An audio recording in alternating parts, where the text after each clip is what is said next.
All right, so we should have people coming up here in a moment. We got the agenda on the screen. We're going to try to take some notes. I'm still trying to think the best possible method to do this, but I wanted to start reviewing these and just coming up with action items as we go.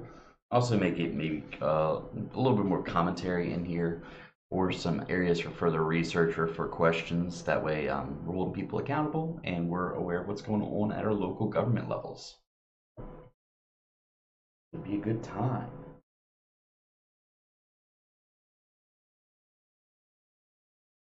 So the irritating buzz in the background, if you're able to hear that, is unfortunately not anything I can do about. Now the one thing I'm not sure of is whether or not audio will come through here. Let's see here, I got screen capture.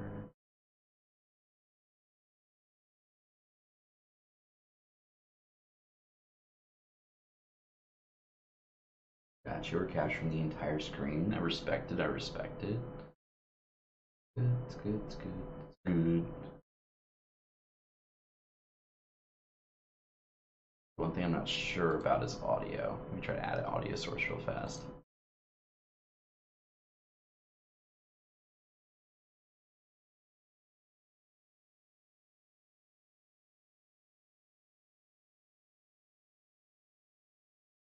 I'm not seeing that, but I think that's okay. I'm hearing a hum through my speakers, but I believe that's just because, unfortunately, this little utility they're using to broadcast the content's a little bit rough. I might switch over to YouTube here. We'll see. We're gonna see which one works best. So far, nobody live though. Doesn't appear to be.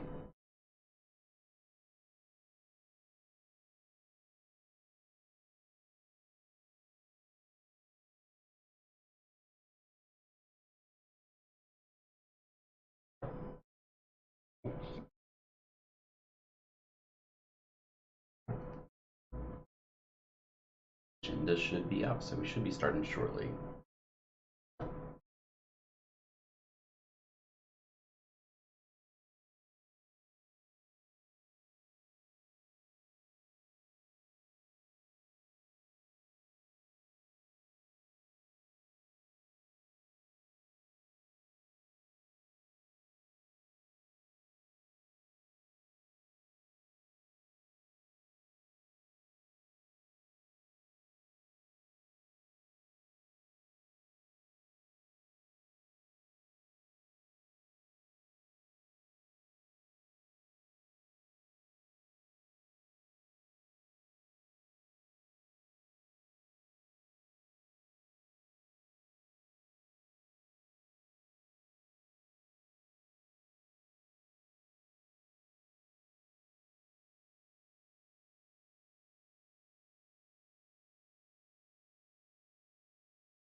Well, because we have action, so we're starting off here around 9:03 a.m.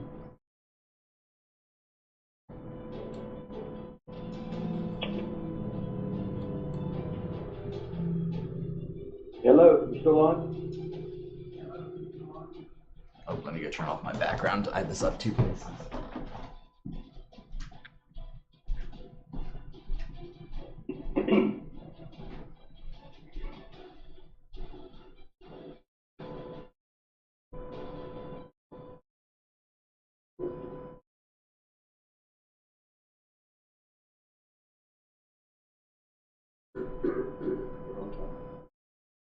Good morning, everyone.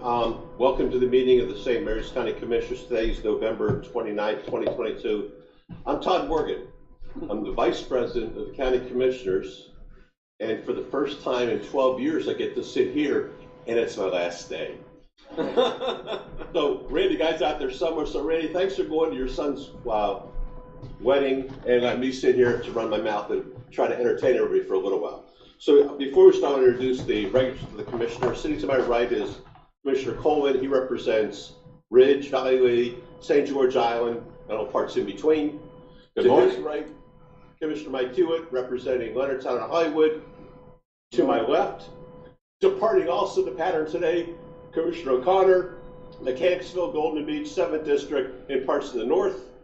And to me, Todd Murray, the 4th Commissioner District, Lexington Park, Great Mills, California, parts of Hollywood. Welcome. To my right, smiling, Alex. Smile, wave to everybody. Thank you very much. To my left, Dave Weisskopf, our county administrator.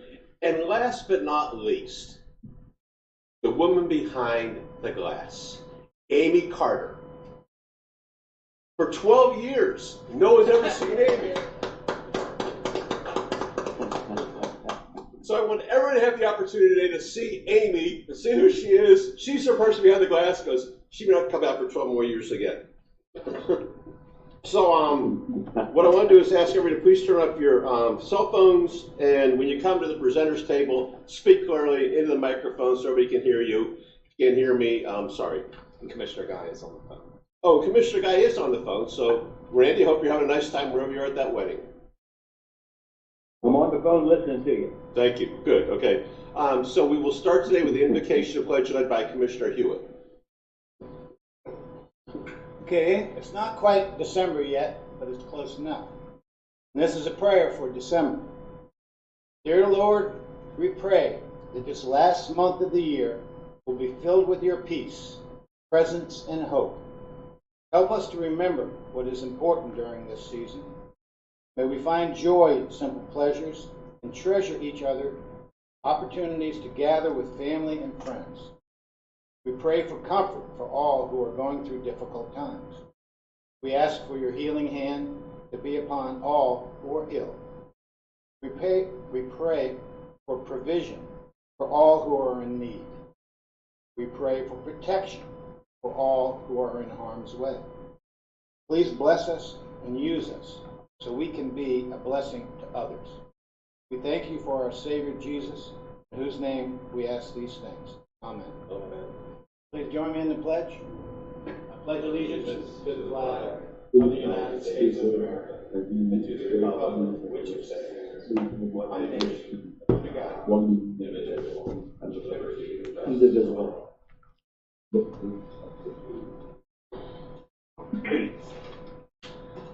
If I could give approval of the consent agenda, so moved. Second. All in favor? Aye. Okay. Next, we have more people bowing out of the pattern this morning, and I'd like to ask Sheriff Cameron to come forward, please.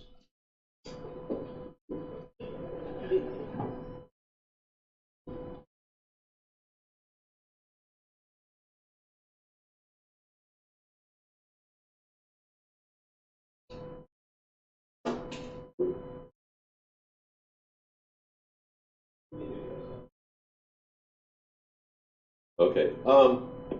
16 years, and you're off to Wyoming. Be a cowboy. That's good. Go west, young man. And Angie, she's still sick. Yeah, I could tell. Anyhow, it's been an honor to work with you for 12 years. Your accomplishments and what you've done for the county have been remarkable. Raising those two boys have done a great job. You got that good dog Kevin now. You got some poor wife getting better for the big party coming this weekend. But it's really been a remarkable feat of what you accomplished. And I think so many people in the county are thankful that we've had you for these 12 years. And I know Steve's out there somewhere with some big shoes to fill along the way, but we just want to thank you, Tim, for everything you've done. And as we have accommodation, of course, we go big time around here. The St. Mary's County Commissioners officially commend Timothy Cameron for 42 years and 5 months of outstanding, praiseworthy, and dedicated service with St. Mary's County government from July 3rd, 1980 to January 1st, 2023. Through your diligence, dedication, and relentless pursuit of excellence, you have rightly earned the community's gratitude, respect, and admiration. We hereby express our sincere congratulations on this success on this occasion of your retirement and extend best wishes for your future endeavors and ask God's blessing upon you this date, November 29th, 2022.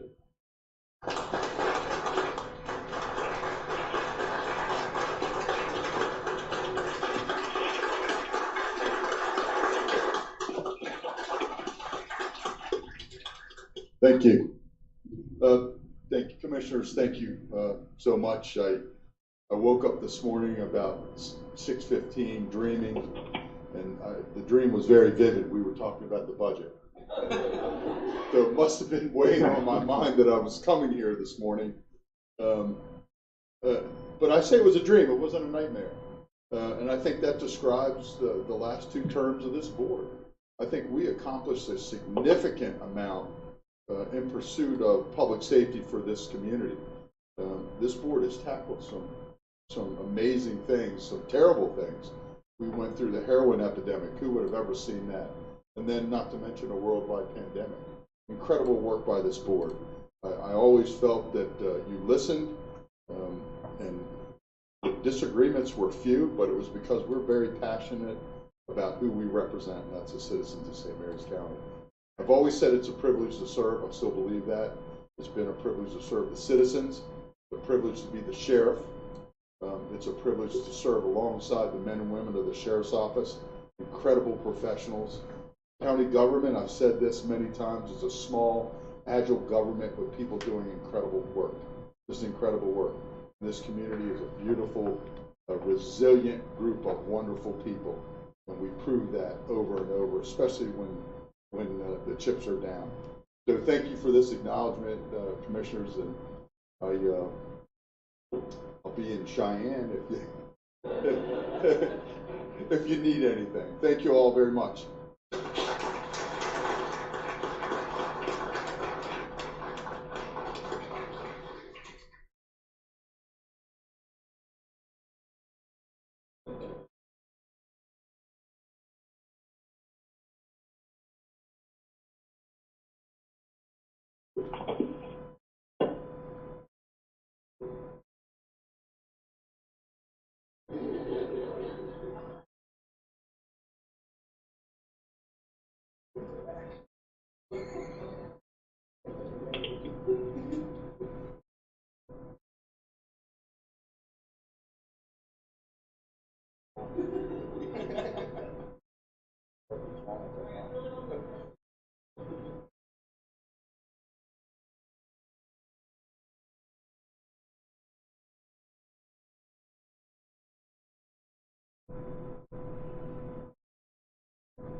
Okay, moving right along, we will start with our main agenda item this morning, which is the Department of Public Works and Transportation's decision on the Comprehensive Solid Waste Management and Recycling Plan. Mr. Gotch speaking.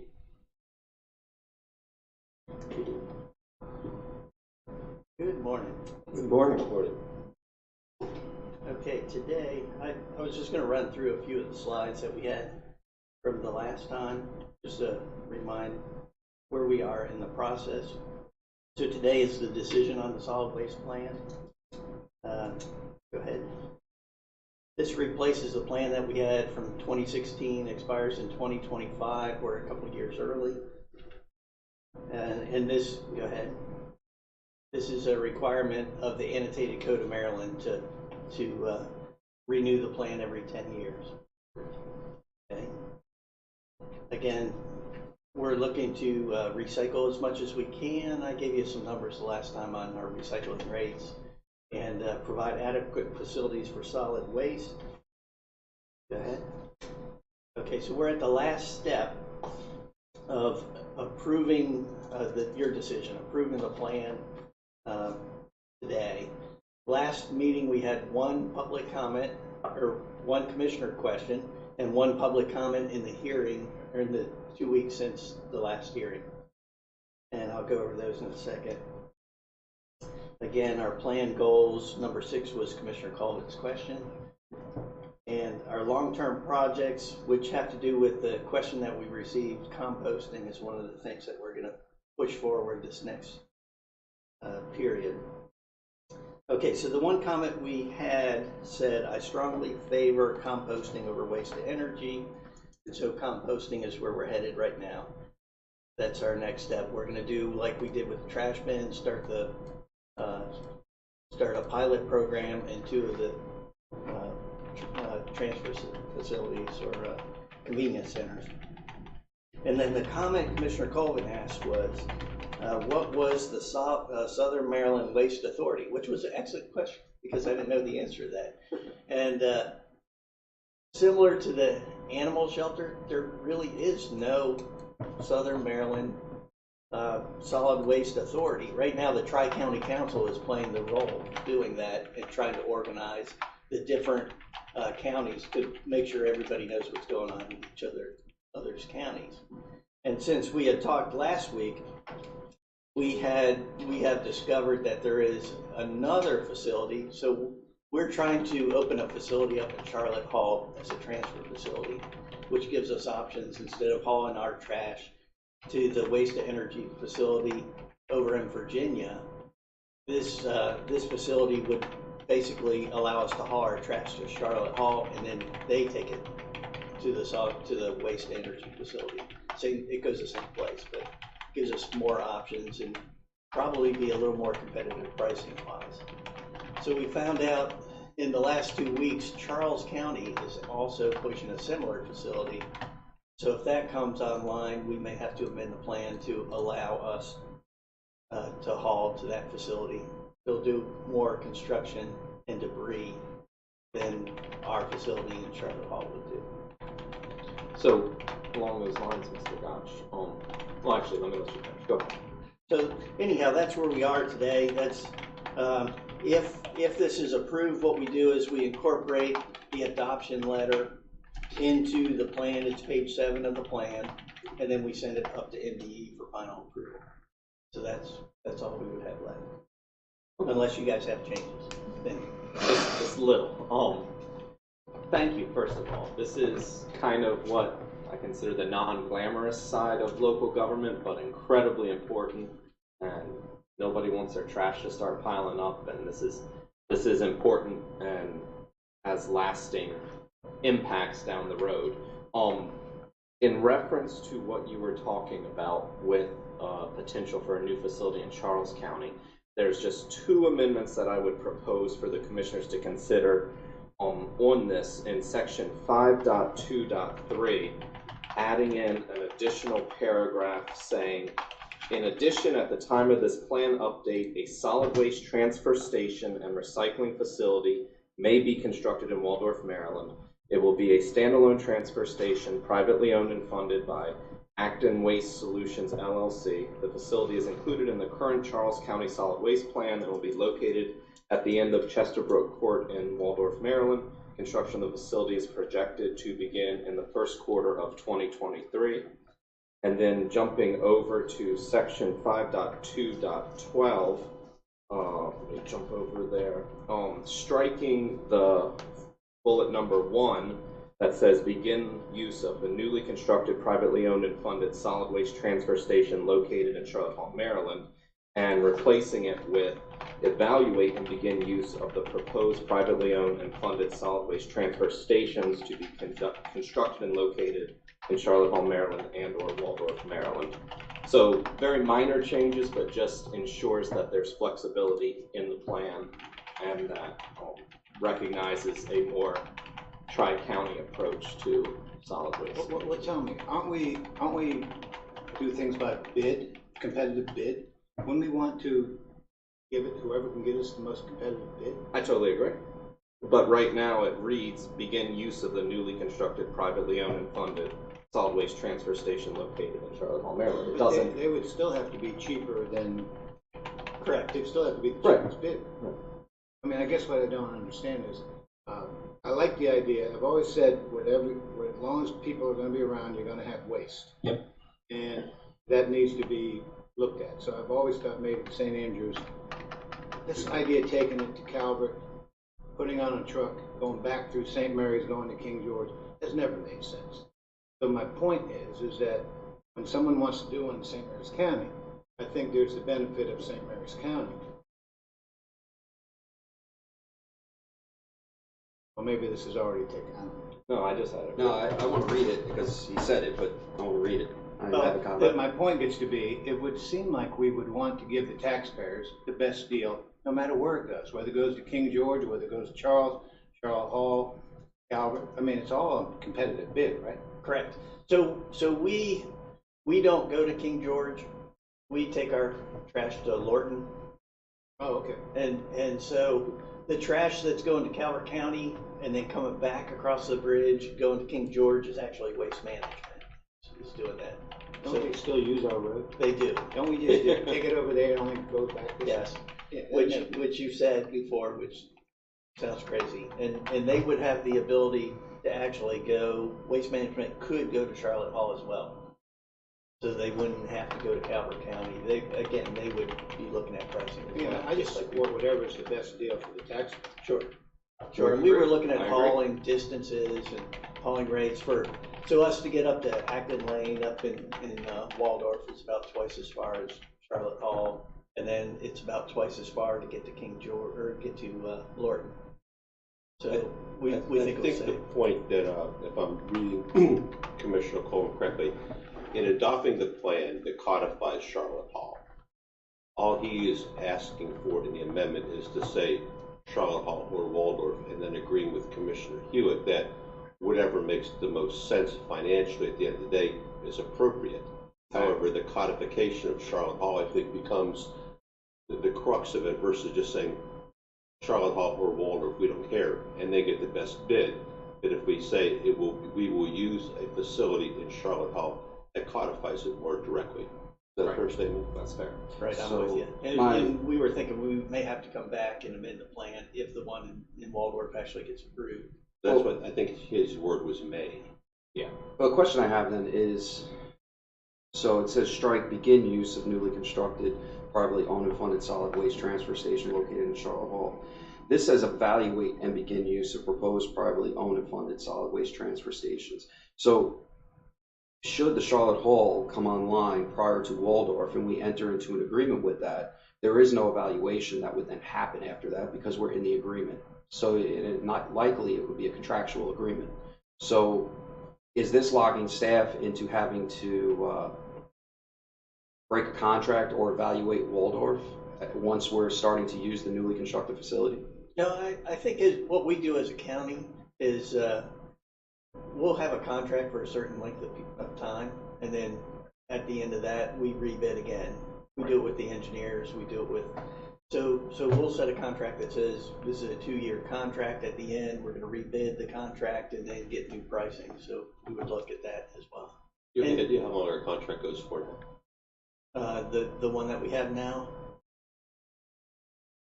you know, I don't know that answer. That gives you that. We have contracts with multiple vendors right now. So we take most of our trash goes to Lorton, but on occasion, if we have construction debris, we can't take that to the waste energy facility. They won't take it. So there's nothing prohibitive then from saying if we're in a contract with the Charlotte Hall facility that we could also enter into a contract with the Waldorf We facility. could. Okay. All right, I want to make that clear because what this does is it allows for a competitive nature, which I think is the spirit of what Commissioner Colvin was getting at. Okay. I think that makes a little bit more sense for me. All right, well, I move to approve the 2023 through 2032 Comprehensive Solid Waste Management and Recycling Plan with amendments and authorize the commissioners to sign the adopting resolution. Second. I have a first and a second, all in favor? Aye. Opposed? Thank you. Thank you, passes. Man, I gotta hit that gavel. Shit. I'm trying to look levity here, you guys. Okay, turning the page right along. We now go to county administrative time. That would be Mr. Weisskopf.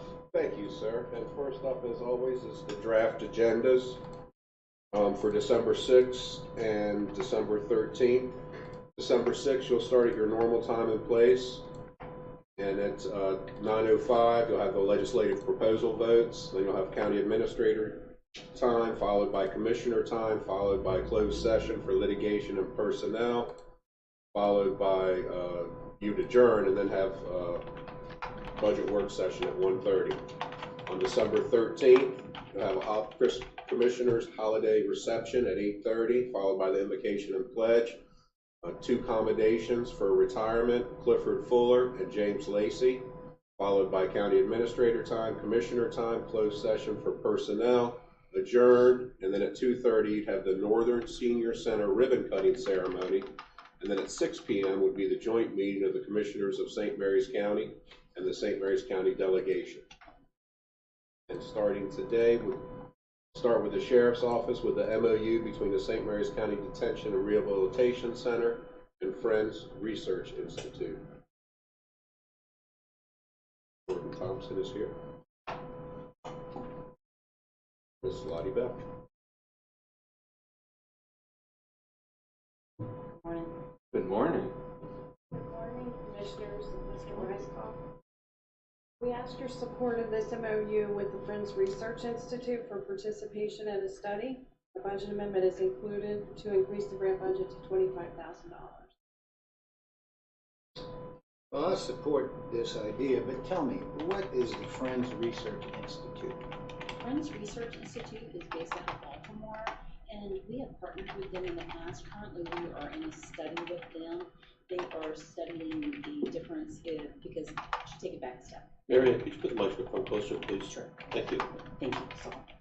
So in 2019, the state of Maryland passed House Bill 116 requiring that medicated assisted treatment would be offered to all inmates in the detention center, and there would be like 3 formularies. It would be the methadone, it would be buprenorphine, and a long-acting such as Vivitrol.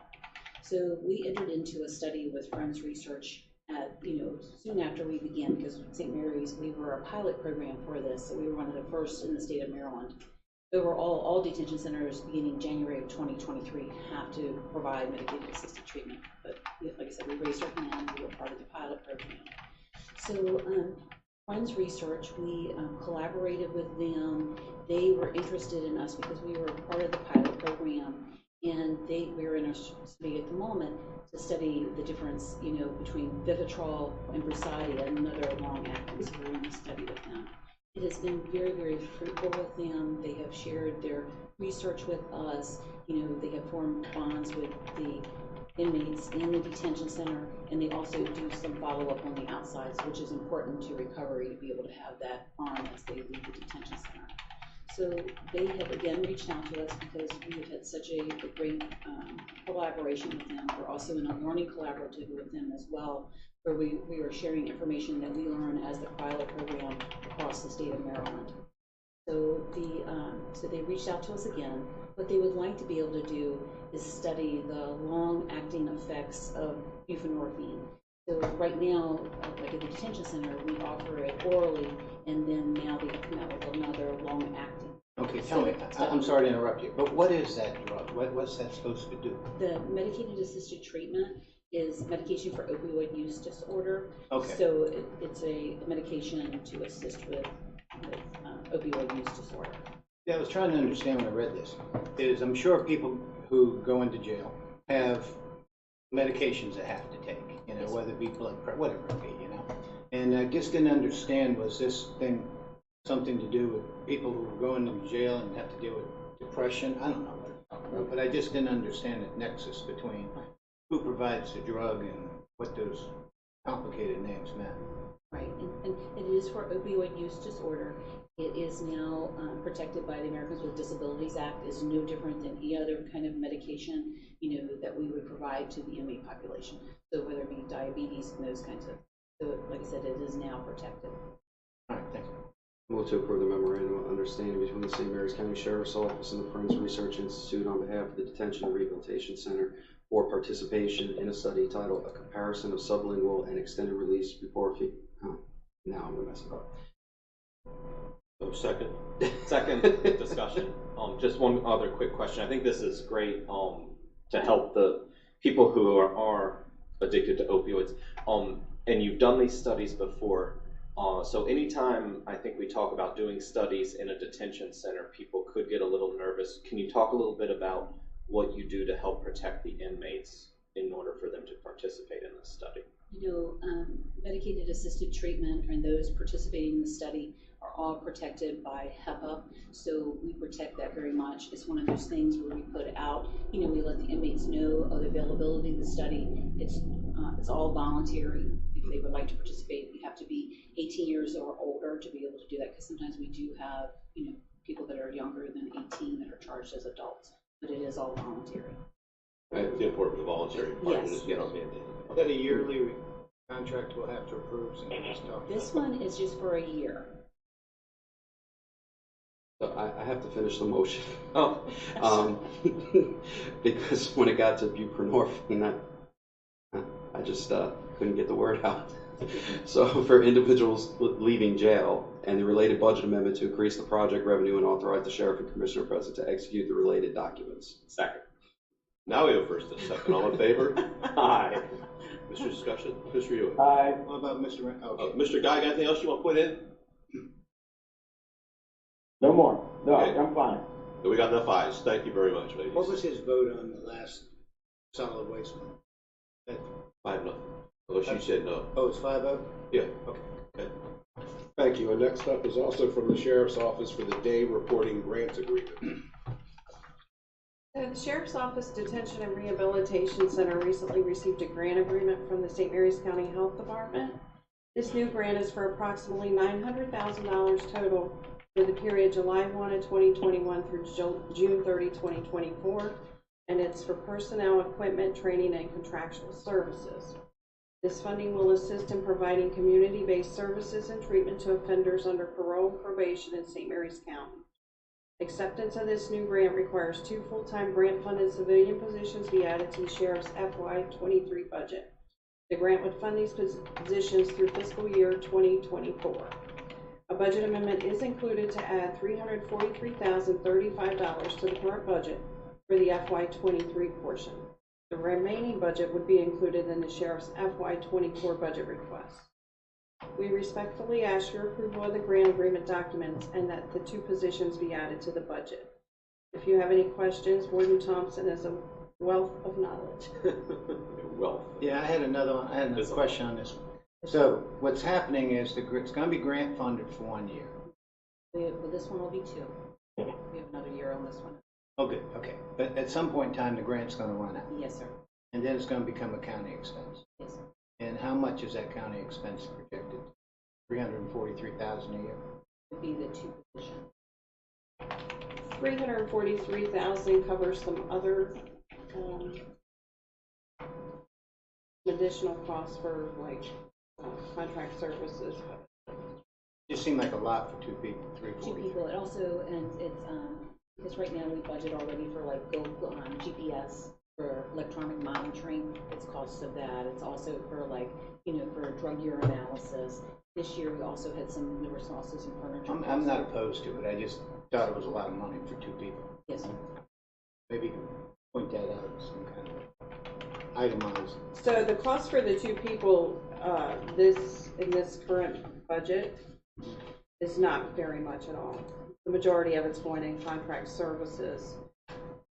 there's like 40,000 only going to salary and fringe for this year because it would only be partially funded from March to June.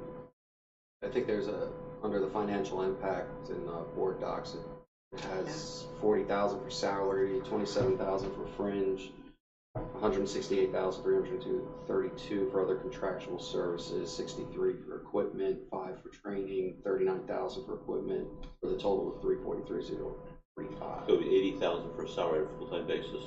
Yeah. Oh, for fringe. Yeah, to include fringe. We'll see, maybe the fringe will stay flat. It'll be double.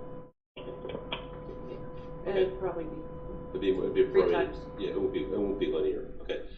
Could you tell me what the other contracted services? That seems like a lot of money. On top of where Commissioner Hewitt was coming and said it was 168,000. So it includes like electronic monitoring, you know, because we monitor people 24/7 that are on the day reporting. Because what we're doing is we're transferring our home detention over to the day report.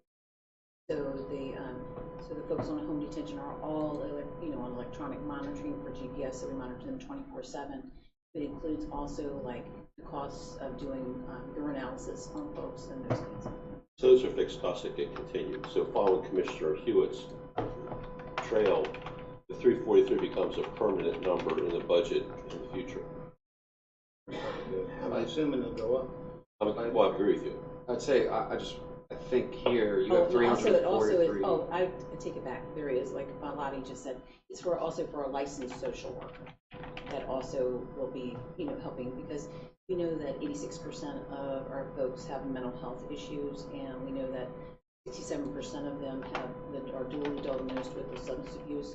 So there'll also be a licensed social worker. So is the social worker for the sheriff or for DHS? Contractor. It's a contractor. It's a contractor to you guys. It's a contractor. It would be through our medical contract. Okay, thank you. So you have 343,035 for FY23, but I think one of the things that might be missed here is that it looks like there's an additional $556,928 of grant funding that carries over to FY24. So you're asking for this now, but in FY24 you have $556,000 that would support this through that budget cycle, and likely based on what's coming down with the grant funding would carry over to 25 at least. That is right. Okay, so basically it's almost $800,000 in grant funding that we're talking about. So you don't see the grant funding in? Not at this point, no. You'll know in 2 years. Well. All right, I move to approve the day reporting grant MOA between St. Mary's County Health Department and the St. Mary's County Sheriff's Office Detention and Rehabilitation Center in the amount of $343,035 federal funds for FY 2023, and authorize the addition of the following grant positions: 1 FTE position, pretrial services case coordinator grade 6, and 1 FTE pretrial services case coordinator 2 grade 8 to the Sheriff's FY 2023 budget as classified by the Director of Human Resources, to be effective for the period of the grant and subject to grant funding, and approve the related budget amendment to establish the grant budget and authorize the Commissioner President and Sheriff to execute the related document. So second. Second. I have a first and a second. All in favor? Aye. Any opposed? Aye. Thank you, Commissioner Guy. We have 5-0. We win. Go ahead. Very good. Well, thank you all very much. And we would like to thank you all, this board, especially for everything that y'all have done for the Corrections Division. I truly do not know what we would do without the expansion when the COVID-19 hit and the Community Corrections Center. So we are very grateful. You're welcome. Thank you. Thank you for everything you've done there, Lottie. Thank you. And next up, from the Department of Recreation and Parks, is Mr. Arthur Shepard, being supported by Mr. George Erickson, regarding an extension of a temporary access easement to the Metropolitan Commission. Supported? I didn't know you needed support. Like death. Look at this guy. Makes me laugh. So, Commissioners, we are looking for approval of a temporary construction and access easement that allows Metcom to come in through the Great Mills property adjacent to the Great Mills pool into their Bay Ridge community for construction of a well there. Original was in 2019. We did an addendum in May 25. It kicks us out through this period.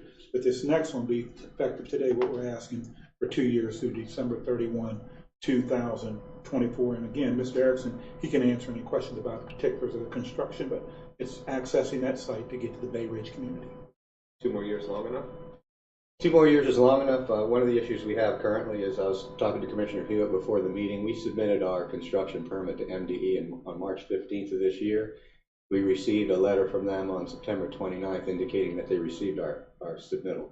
So we're subject, the schedule is subject to MDE, of course. We included a schedule in our package which indicates that the 2-year period is long enough. However, what I'd like to point out is the primary construction, the main reason for the easement, is that 4 to 5 month period where the active construction of the well is actually occurring, and we'll be well within that time frame.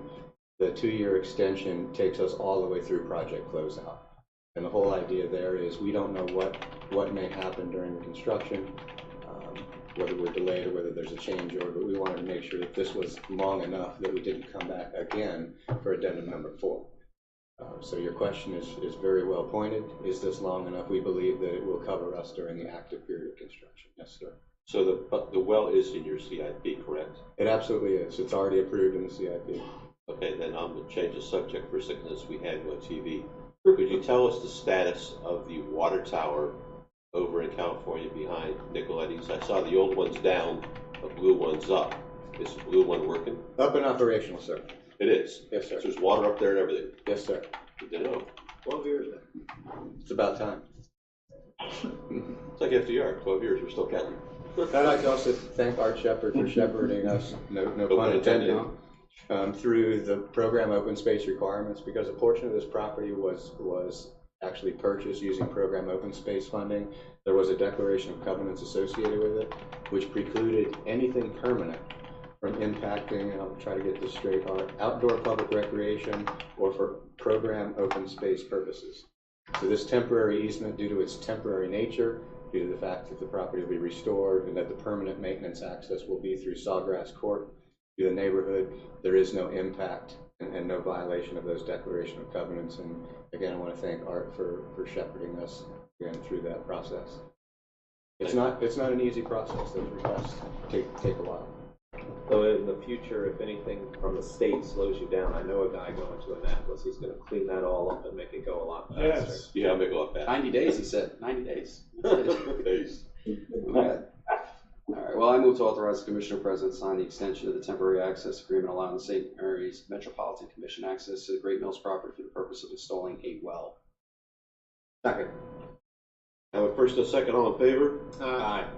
Opposed? Aye. That's a yes, I guess. Okay, thank you, guys. Thank you. Motion passes. Thank you, sir. Thank you. Next up, Mr. Robert Kelly, Chief Information Officer regarding the Governor's Office of Rural Broadband in Connect America. Thank you, Mr. Weiskopf. Good morning, Commissioners. Morning, Kelly. Commissioners, I'm before you this morning to have you consider signing and approving a letter of partnership with Verizon Fios for their submission for the state grant. This is a grant that we've applied for and received. The county has done in the past. The 3 years we were part of their pilot program, and following 2 years, we went from $100,000 to $200,000 to projects that we're working right now with the funding that we received last year of about $2.3 million. So I'm not asking for any money this morning. Yes, sir. However, if the board approves this letter of partnership, you're basically signing a check for $2.4 million that you don't have to cash, you don't have to pay. Because this, the proposal that Verizon Fios is presenting, will be submitting for the grant that you would be partnering with them with this letter, is asking for, let me get the exact numbers so I didn't mess it up. Asking for $6.1 million of state funding, and Verizon Fios will be matching that with $6.3 million of their own funding. So Fios in every home in San Luis County? That the maps that they provided that were part of the board doc submission, commissioners, their proposal is actually broken down into 3 project areas, and they've divided the cost up. We've worked with the folks to help them identify the unserved homes in our community, and what this would do a couple of things. If the grant is awarded, then every home that we have currently identified as not having access to broadband would have access to broadband in St. Mary's County. Will that include me, Commissioner Colvin, and Commissioner Guy? Doesn't include any commission. It doesn't. Okay. So those underserved and undernurtured for 12 years still are going to get it. So it's a combination, right? So we have right now there's just over 1,600 homes that are not serviced in St. Mary's County. We have about 500 of those with the current funding that this board has approved, and that with the state grant, there's about 500 that are in the chute that are already approved, and design, engineering, construction is underway for those. And then this basically takes care of the remaining 1,092. Back up for a second. So you're saying there's 500 that are approved with the funding we've already allocated? At this point, yes. So that leaves us about 1,100. 1,092, yes. Okay. 1,092, thank you. So that will be taken care of by this grant? If it's approved and awarded, yes. So we're able to back off this aggressive, well, look, we want everybody to have it. I mean, Lord knows, we need that. But I guess what we've been doing is we've been throwing money at it left and right. And I guess at some point in time you'll provide the new board some kind of an accounting of what you got, what you're spending it on, where's it going. But this BIOS will fix the rest of the people who are not connected to internet. If it's approved and awarded, that's correct. Well, if we approve it, who's next? So the state has to award the grant, correct? And Verizon's agreed to the 6.3 million. That's correct. That's part of their grant submission. Well, it sounds pretty good so far. And Mr. Kelly, I'm excited about this for several different reasons. You've been very careful in saying if, and so we recognize that. So for anyone listening, you're not getting FiOS tomorrow. It's not happening that quick. But it does show another step in trying to increase competition in the county, provide alternative sources for our residents and regions. So the good thing is point out, it's not coming tomorrow. Yes. It's not coming next week. It's probably not coming for a few more months. So don't hold your breath and get on Facebook and keep complaining, where's FiOS? We're trying. All right, well, help us. If it does get, is it a 2-year process? So likely we would receive a notice of award if they follow the 3 previous years for this grant. Likely we would receive notice of award in April, and then actually all the documentation and all that stuff would it takes a little bit of time, so it's probably July when the funds become available. But this is not the county submission. I'm not asking for the commissioners to authorize the county to submit. This is Verizon FiOS submitting and us just supporting them. It is American Rescue Plan funds, so those funds must be committed by 2024 and must be expended by 2026. It's a huge project. If you look at the maps that are included in your package, I mean, it's showing exactly where they're going to go. And I mean, I don't get it still. I'm looking at it. I missed it. To answer Commissioner Morgan's question, you are in the 500 that are already in the chute. So, yes. For Breezeline, not for FiOS. Yes. I think, Mr. Kelly, you and your team have handled this impeccably. Yes. With connecting St. Mary's County, leveraging all the resources between the state infrastructure that we spoke about at the last meeting, FiOS, the other upstart, I guess you could say, that wants to leverage the Maryland. Then we have Breezeline, and now FiOS. Whereas just a short 2 years ago, we didn't have any of that. That could have been in the realm of a possibility to service the citizens of this county. I think the next board won't have to hear as much as we did about the monopoly, which isn't a monopoly. But I would say the funding that's there, the 3.5 million that was allocated, I appreciate it being leveraged, pushed out there, and I'm sure that somewhere down the line when we're talking about FiOS and the money that's committing on American Rescue Plan and all these other companies, that we're going to be able to give opportunities to the citizens that otherwise wouldn't have been there, and a choice, you know, because if that cable's running down one way and there's FiOS right there, it's easy to tap into either or and keep a competitive nature that the people are looking for. Again, impeccable. Thank you very much. This board has been very clear in the direction to improve broadband access to everybody in our community and to seek out and solicit options for our citizens. I thought you were going to go with the Star Trek reference on that. All right, I move to approve the county letter of partnership for the proposed funding service area submissions being prepared by Verizon FiOS for submission to the Office of Statewide Broadband Connect Maryland FY 2023 Network Infrastructure Grant Program, and authorize the Commissioner President to sign all related documents. Second. I have a first and a second. All in favor? Aye. Any opposed? Aye.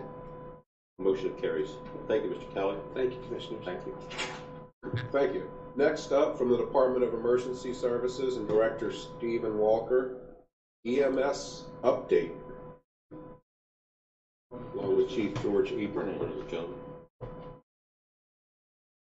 So this is a check-in to kind of tell you where we are.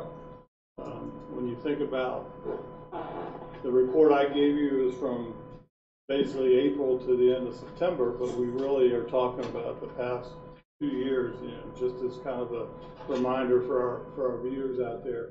Volunteerism has been receding for a number of years for a variety of reasons.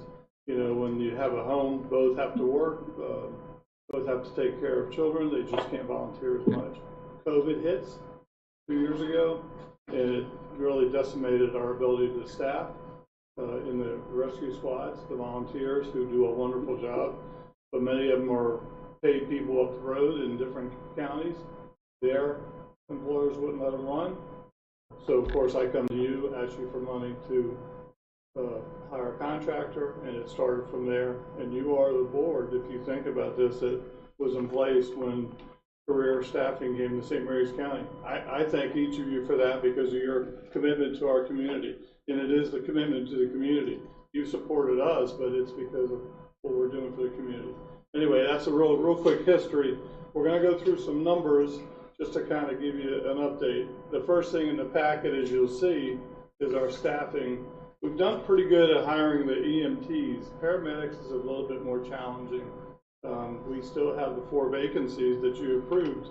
We just can't get them in the door. Calvert, of course, quite a bit of a raise.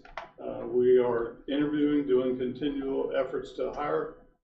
We just haven't been able to do that. So we're working on that, trying to get it done, but paramedics is our challenge in EMS.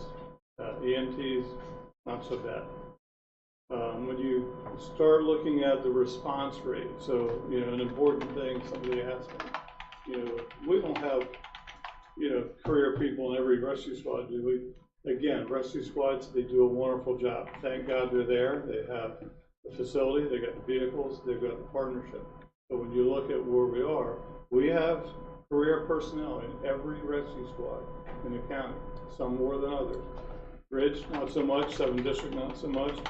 Even Hollywood, who's now approaching about 50%, they do a great job. But every rescue squad, we're there doing what we need to do. And again, this is for the community. Pure and simple, that's all it is. But when you look at it, we're fairly consistent. We're running at right around 70-75% of the calls for service for career, and then volunteers are able to assist with the rest. When you look at advanced life support, it's more than that.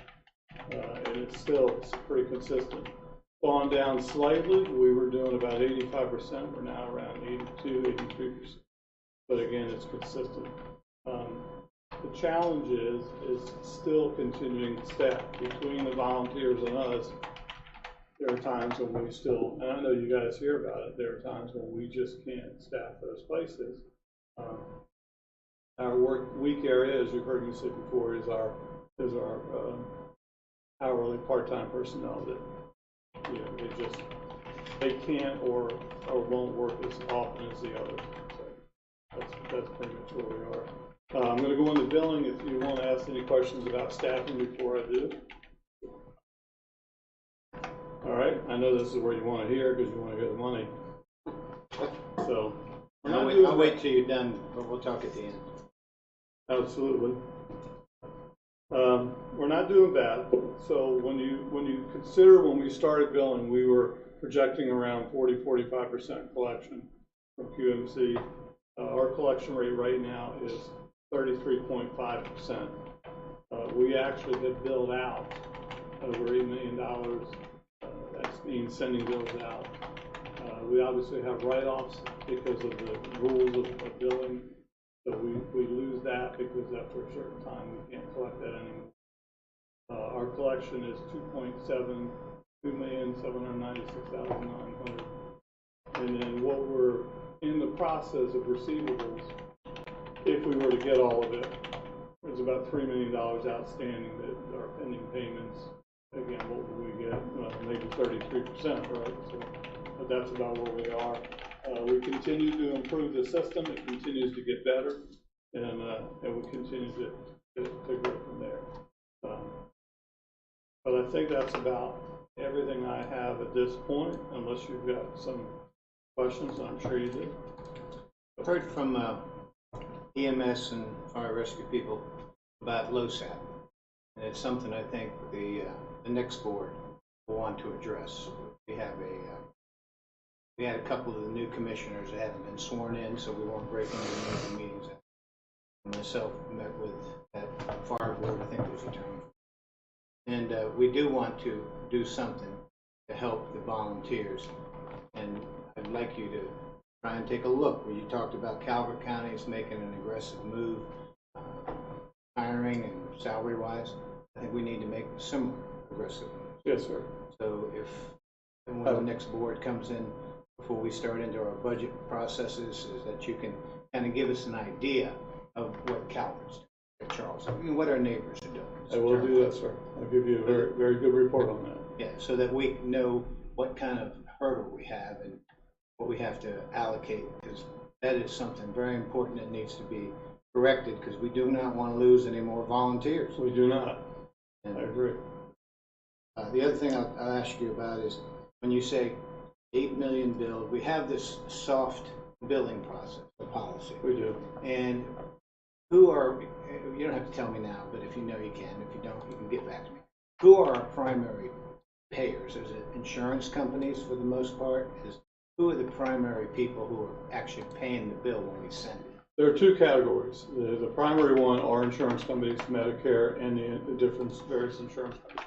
The other are the Amish and the Mennonite. They pay every single bill, 100%. And then there's many. They just, if they don't have insurance, but they pay it. But they are very, very dependable, so they do. But they are the primary payers. But again, the insurance companies are the ones that pay. That's who we go after. There are some things I think we need to do. Certainly, with the law change, we need to, the fee structure we bring to the commission during the budget, we need to increase the fees a bit, but we also need to start doing the billing of when we go out and we treat, but we don't transport, because again, that's been allowed. We also need to increase the amount that, I think it goes up to 150 now for Medicare. But there's other fees. Should we be raising the fees to make it comparable to other counties?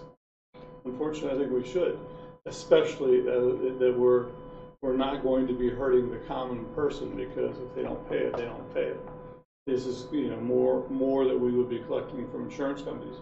As we all painfully are aware, this is very expensive. So let's recoup some more of that money back from the insurance companies for the transports and all that. So we're going to be we are working on developing that new fee schedule to bring to you for the budget for approval. What will that result in the total amount coming in? I don't know that yet, but I certainly think we provide a wonderful service for the community, and we really, really do, volunteer and career, and I think it's fair for us to recoup that, at least as much as we're able to. So just a quick question, comment, Chief, setting up a new system. It's still being set up. There's growing pains with that. There's difficulties with that. And the key to the whole thing is the partnership with our volunteer organizations. That's absolutely key, absolutely critical.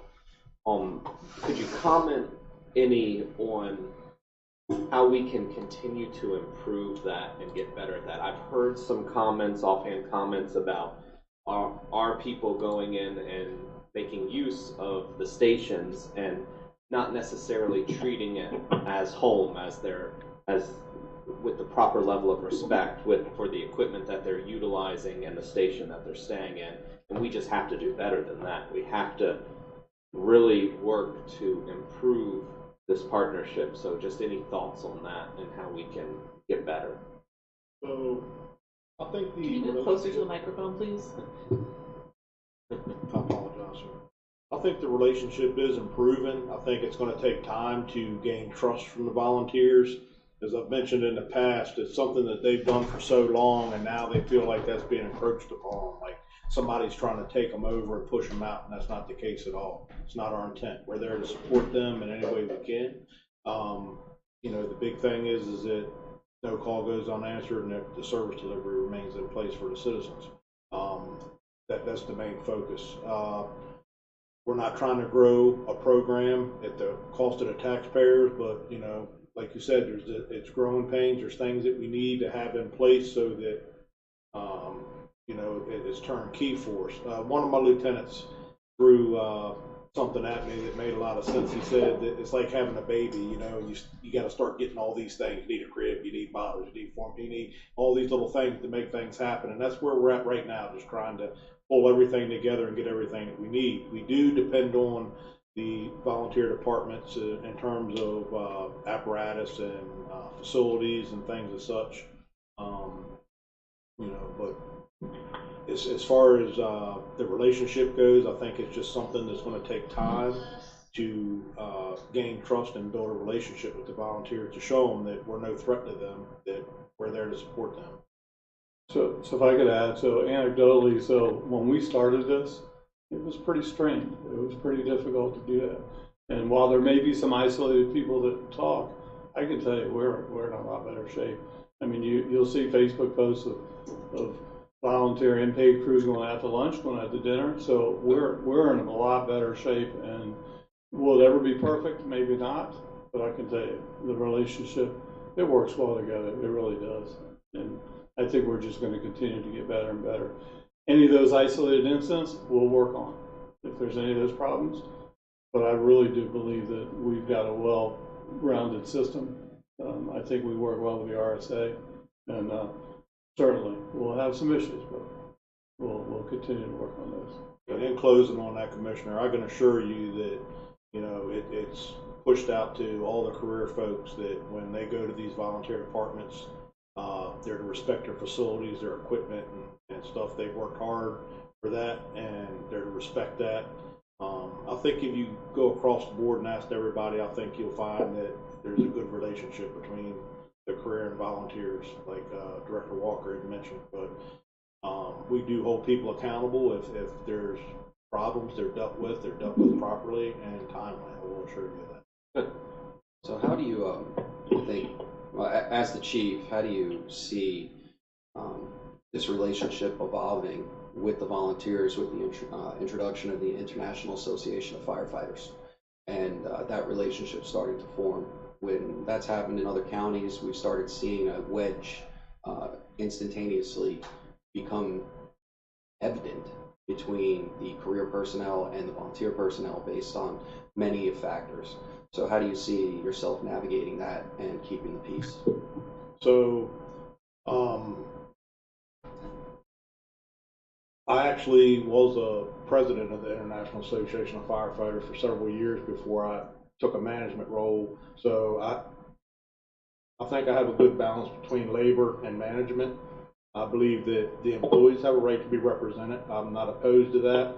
I feel that if you have good leadership in place, it makes, their job very easy. My job is to see that what they need, they have, and what they want within reason they get. And I think that if union does go in place and the employees are represented by a union, I think that the union president will have a very easy job dealing with me, I can tell you that. Yeah.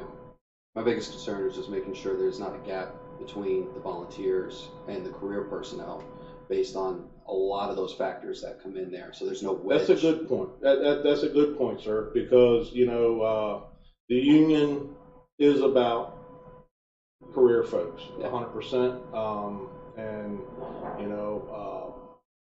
I'm not all about that part of it. I can tell you that I've been a volunteer for 37 years now, and I was a career guy as a union member and a union president, and also a volunteer.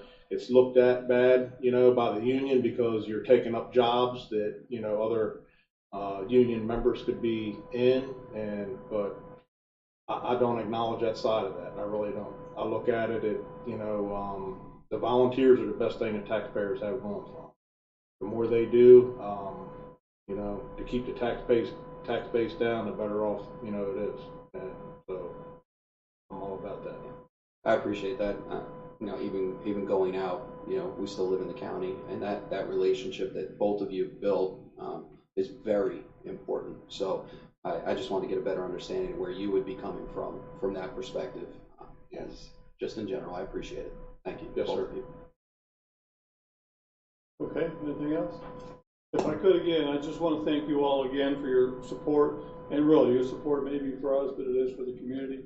I really personally believe that our EMS system, volunteer and paid, is better than it was 2 years ago.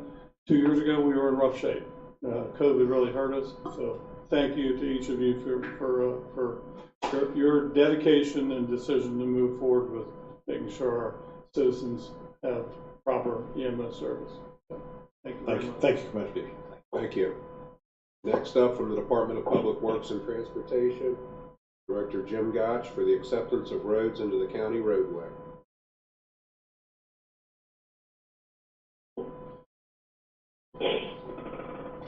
Hello again. Again. Okay, for this request, we have 3 roads that have been completed in the Wildwood subdivision. There's a Leland Park section right at the very back of Wildwood, right near the 4-way stop that we just installed. And the roads that are coming in, that we're proposing to come in, are, let me find my names. The end of Tallwood Drive, the section behind the 4-way stop, what was new for this subdivision, Leland Street, Saguaro Court, and Monterey Street. We had a public works agreement in 2016 for $674,000, and we're down to the maintenance bond now of just 10%, $67,000. The roads were inspected in August of this year and are all good, and we're ready to bring them in. And they serve basically the single-family lots and give access to the townhouses that are in there. There was a picture in the board docs that shows where the roads are, and what we're trying to do is establish a 25-mile-an-hour speed limit on all the roadways and stop signs at the intersections. I would encourage that, because if you go back into that Wildwood area, it's sort of ironic. The people who most offend the speeding and the stop signs are the residents, and the people that complain the most about the speeders and the stop signs are the residents. So the residents should be doing a better job controlling their own and expecting the county to be out there continuously, because once you get back there, there's only one way out. And I walk on Wildwood Parkway, and it's starting to get scary out there when the speed was 25 or 35 and they're getting past 50. if somebody's tailing the guy at 50 because he's not going fast enough. So it is getting to be a mess out there. And I know you have some ideas out there that hopefully, in the future, the new board will be able to consider to help, slow things down a little bit out there, because the more you build, the faster those cars want to go. Correct. And surprisingly, this one surprised me a lot. The average speed is 35 miles an hour on Wildwood Parkway, but the 85th percentile, if I remember correctly, was like 45. Yeah. So it's pretty high. And we're establishing, what was the speed limit we're establishing? I'm sorry. 25. 25? And this is not for Wildwood Parkway. This is on the residential backside of for sure Tallwood streets. in the streets in the subdivision. I move to adopt the resolution to accept Tallwood Road, Leland Street, Sawar Court, and Monterey Street into the St. Mary's County Highway Maintenance System, and to adopt the ordinance setting a maximum speed and establish all stop intersections for those roads of Leland Park of Wildwood. Second. Discussion. On Wildwood Parkway, you had said the 85th percentile speed's 45 miles per hour? I believe so. It's very high. Yeah, it's interesting to me because normally, either way, if it was consistent 85th percentile speed, the normal course of action would be to raise the speed limit to the 85th percentile speed based on the normal flow of traffic, unless there was aggressive enforcement. But that's just interesting to me. Well, that's an interesting concern, and I take that approach on a lot of roadways too. I think with the road speeds being so high, it may be safer to actually increase speed limits. But on Wildwood Parkway, we've got the pedestrian walkways right. The only thing separating them is a 5-inch painted white line. Yeah. And so behind the scenes, we've looked at separating the walkway path from the travel lane, and like shifting the whole road to one side and then having a green space with the walkway on the other side. But our initial estimates on that, which I think are probably way low, was $8 million. So I don't have that in the budget to separate the pedestrians, so I've got to keep the speed limit low. It might be somewhere advantageous to raise it to 45, but you have so many walkers and bikers separated by that 5-inch white area. And I cringe sometimes driving through there at night, now that it's dark, and individuals say they want to walk and wear black. That's just crazy. Or they have a little strobe light on their thing that's 3 inches around, and somebody's zipping around that corner 50 miles an hour in hopes they see this little strobe light blinking while somebody's trying to jog or ride their bikes. It's getting really bad out there. I'll say that. And I'd hope maybe the sheriff would, the new sheriff, that the old sheriff's leaving too. And we've had a lot of conversation with the sheriff for some of the complaints in there. We've done a lot of speed studies recently inside Wildwood, and they've been out there. Okay. Anyway, thank you for that. Yeah, it's just fascinating. So going back, do we have a first and a second? All in favor? Aye. Opposed? Aye. Thank you very much. Thank you, Mr. Gotch. Thank you. And next up, also from the Department of Public Works and Transportation, the inclement weather and snow and ice control operational plan, and Mr. Rick Tarr with his golden shovel.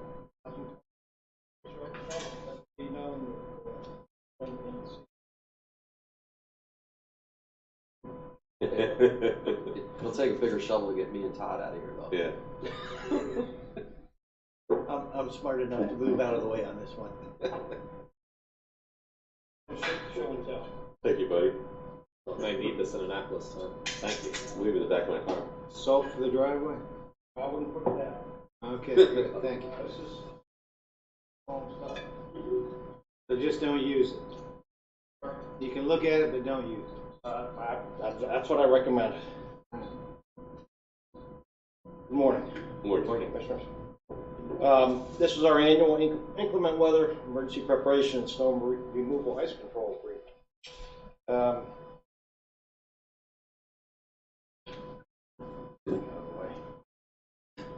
So on board docs, there was the plan itself. This is simply a summary of the plan, broken down. I get 5 to 10 minutes discussion on how we DPW plan to manage the county-owned roadways this winter in inclement weather, snow, ice, you name it, a mixture of both. On the overview page, it's basically a breakdown of all the chapters in the plan, and we'll just go through these one by one. Readiness alert phase, monitor weather forecasts. We work closely with Department of Emergency Services, Mr. Walker and Mr. Gerald Gardner, on communications. Anytime there's a chance for winter precipitation in the winter season. We do our best with the forecasts. Sometimes they change, sometimes they catch us off guard. That's what happened last January. If you recall, on January 3rd, they were talking about heavy rain. We ended up with 8 to 10 inches of snow and a large amount of storm debris. We actually had to open up the burn sites. All the vegetative debris that came down during the storm. So you just never know. We do our best. We plan, prepare, we tackle it.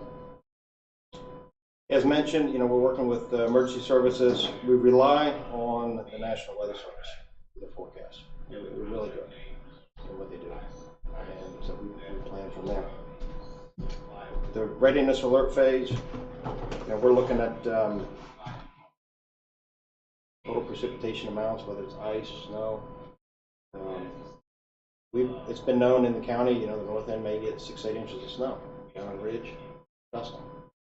And so we're not looking at the county as a whole as in a uniform way, but we're planning individual zip codes, believe it or not. We're actually looking at individual areas. On the onset of a storm event, Commissioner O'Connor, you remember the storm emergency plan with that ordinance. So we rely on MSP. Once that goes into effect, the prohibition of parking or abandonment of cars on county-owned roadways, and they can be removed if need be to help us facilitate the removal of snow along the roadways. Readiness alert phase, county government. You can see here there's a checklist that county government uses to make a decision tree on how we're going to do operations here locally based on the weather forecast. These are the typical checklists that we do at 4 or 5 o'clock in the morning. They're fun. Been up all night and everybody's calling in first thing in the morning trying to figure out what we're going to do. And we do our best based on the forecast and what's happened overnight. Scheduled roadway maintenance work. We try to plan it accordingly. We don't start any large projects that we can't finish before the next winter weather event. So it's a lot of dodgeball, if you will, on maintenance. So we do our best. We may have a culvert pipe replacement scheduled, and it may have to wait. Some ditching work, you name it. But again, we're at the mercy of the weather. Seasonal preparation. September, we're doing the contract distribution, update road databases. The very roads that Mr. Gotch just mentioned are already in the database for this winter in anticipation of accepting the roadways. So we know we're going to get the plows back in there. October, we're reprioritizing snow routes. We're looking at roadways that may be on the secondary list. Okay, have we seen some growth? Have we seen development? Do we need to increase the priority of that roadway? Does it need a higher level of service? Also, I work with the EMS folks, update the fire rescue squad locations. We provide a service to the stations, plow, salt, or both, the ramps and the entryways. Sometimes they say no thanks, and they have their own services provided. That's okay. But we work with them on updating that list. November, we're finalizing contracts. In the past, we used to meet with the contractors, but with COVID, we kind of keep things at a distance. The priority here is, if there's new roads, if there's a new priority, work with the contractors and know what our intentions are and how we want the roadway handled. We're going over the contractual equipment. We're taking a look at the stuff that they're going to be supporting us with, and we're also prepping the county's equipment. We're putting the plow frames on, the salt barns, etc. We're restocking salt barns. Priorities. As you know, we have roughly 1,662 roadways with 1,322 lane miles. It's quite a bit. We have 4 service districts. And you can see on the map on the right-hand side how they're broken up. to the four areas, the north, west, central, and the south. Those are the same service districts that we use on the general maintenance side. So we have a foreman and a crew assigned to each one of those areas year round, and we manage them accordingly during the snowstorms as well. The emergency snow routes, also known as our Priority 1 salt routes. These are the roadways that we, the county highways, our equipment, our staff, and a few select contractors put a lot of effort into to keep the roads open. Main arteries such as FDR Boulevard, Mechanics Road, main arteries going into subdivisions, Wildwood Parkway.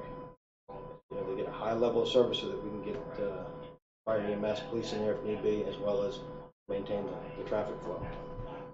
Then we have the Priority 2 and 3 roadways.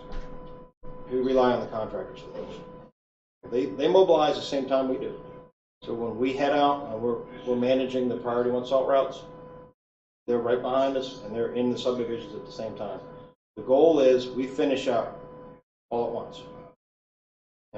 You know, we have an unwritten rule. After the last snowfall, we like to be done 8 to 12 hours afterwards.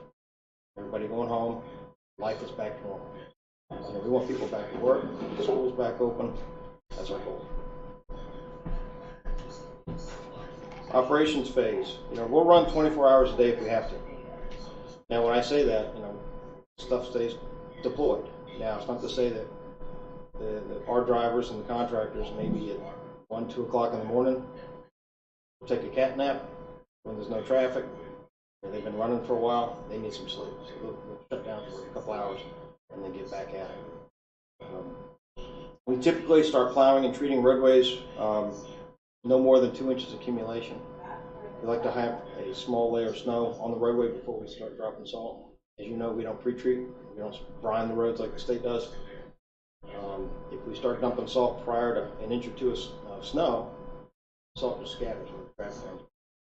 We want to get that salt underneath that snow layer. It creates a nice briny layer, and it keeps the snow from packing to the asphalt. Snow blades and snow plows, they do all the work.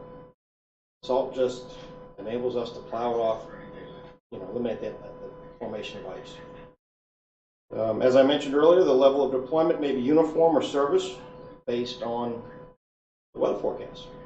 We may redeploy some equipment north or south, or not even call it out, depending on the weather forecast and what we're seeing in the field. You know, if there's an area where it got hit hard, unexpectedly, you know, we'll shift some equipment to that area. If you get a heavy band of snow or some snow squalls, we'll move equipment as needed. We respond to the police, fire, EMS support calls. ECC is calling us, hey, we've got a call down in a residential house that's on a private road. There's 6, 8 inches of snow in there. Can you help us out? Absolutely. We'll pull a truck off the route, send it in, get the road open, help them deal with the situation, remain on scene until they leave. We'll help get them out as well. Also, you know, just keep in mind we may suspend operations if blizzard conditions exist. You know, when you get into a whiteout condition, it's not safe for anybody to be out there. And you don't want a 40, 50,000 pound dump truck running down the road where you can't see in front of you, let alone they can't see the dump truck. But we'll shut down for a while. Operations phase, we have 5 different levels of service. Level 1, minor storm, 2 inches or less. Typically something we can handle in-house. Really quick and easy to deal with. Level 2, 2 to 4 inches of snow. That seems to be the norm around here, each snowstorm.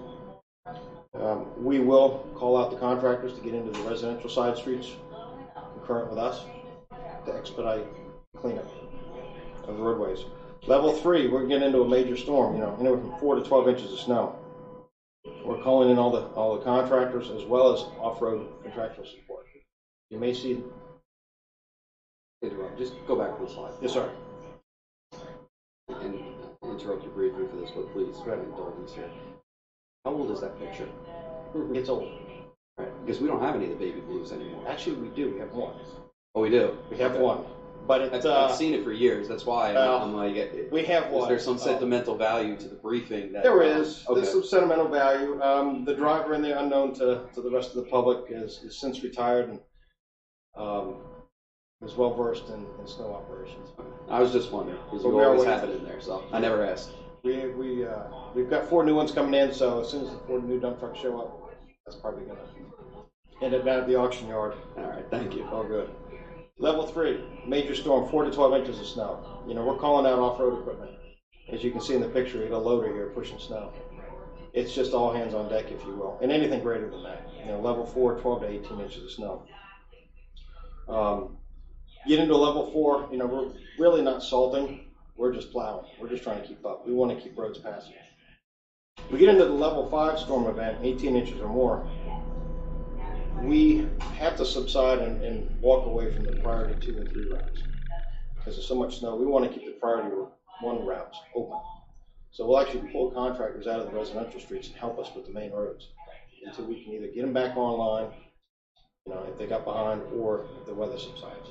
And we'll redeploy back into the residential streets. So there's no, as you see here, there's no operation checklist where it's just you follow up to the T. Each storm event's different, so our operations are in flux by the hour. Communication with the public. We rely on the county website to get information out. In 2013, we implemented the interactive service area map. It's been 10 years. We, back at the office, track what roads we've hit, either plowed, treated, or at least inspected. We check that box in the program, changes the color, and allows us to keep track of how many passes we've made into a subdivision or an individual roadway. It's nice because it gets the information out to the public. And look, we've been through it. Yeah, the road's covered with snow, but if we've been in it, we've plowed it, we've treated it, but we've been there. It also allows us to assess our level of response. We see that, you know, we're 8, 10, 12 hours into a storm, and there's a roadway or 2 that hasn't been touched or only received 1 pass. We may have to redeploy some equipment to get into that area. Something's going on. So it's a live tool for us to track what's going on out in the field. Channel 95, obviously the phone number, 4200, extension 4911 for additional information. And then the ECC, they'll do emergency notifications via text messages as well. Contractual support, we have roughly, give or take, 50 contractors with plus or minus 100 pieces of equipment. It's needed. We can have 1,300 lanes. A typical truck during a normal snowstorm can only handle 7 to 10 miles. That's it. Time you get out, you plow, shove everything back, get multiple passes. That's really all they can handle, especially in some of the side streets. That's why you need so many pieces of equipment. Okay, a little bit on the monetary side. We follow the SHA rates for contractual support to the T. We don't want to create a competition between SHA and the county. Let's just say SHA is paying more per hour for contractual support than us.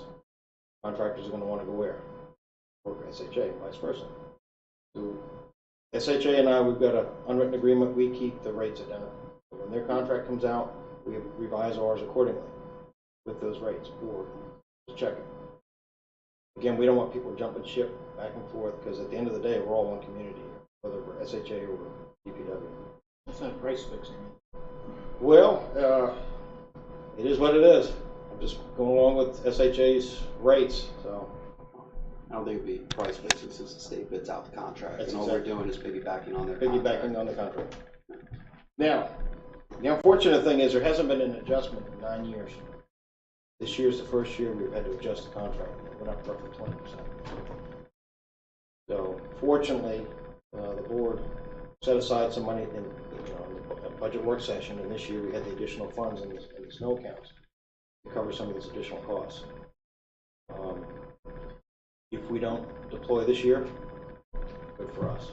We don't have to worry about it. But there has been about roughly 20% increase in the rates, just as FYI. That doesn't include the gas, does it?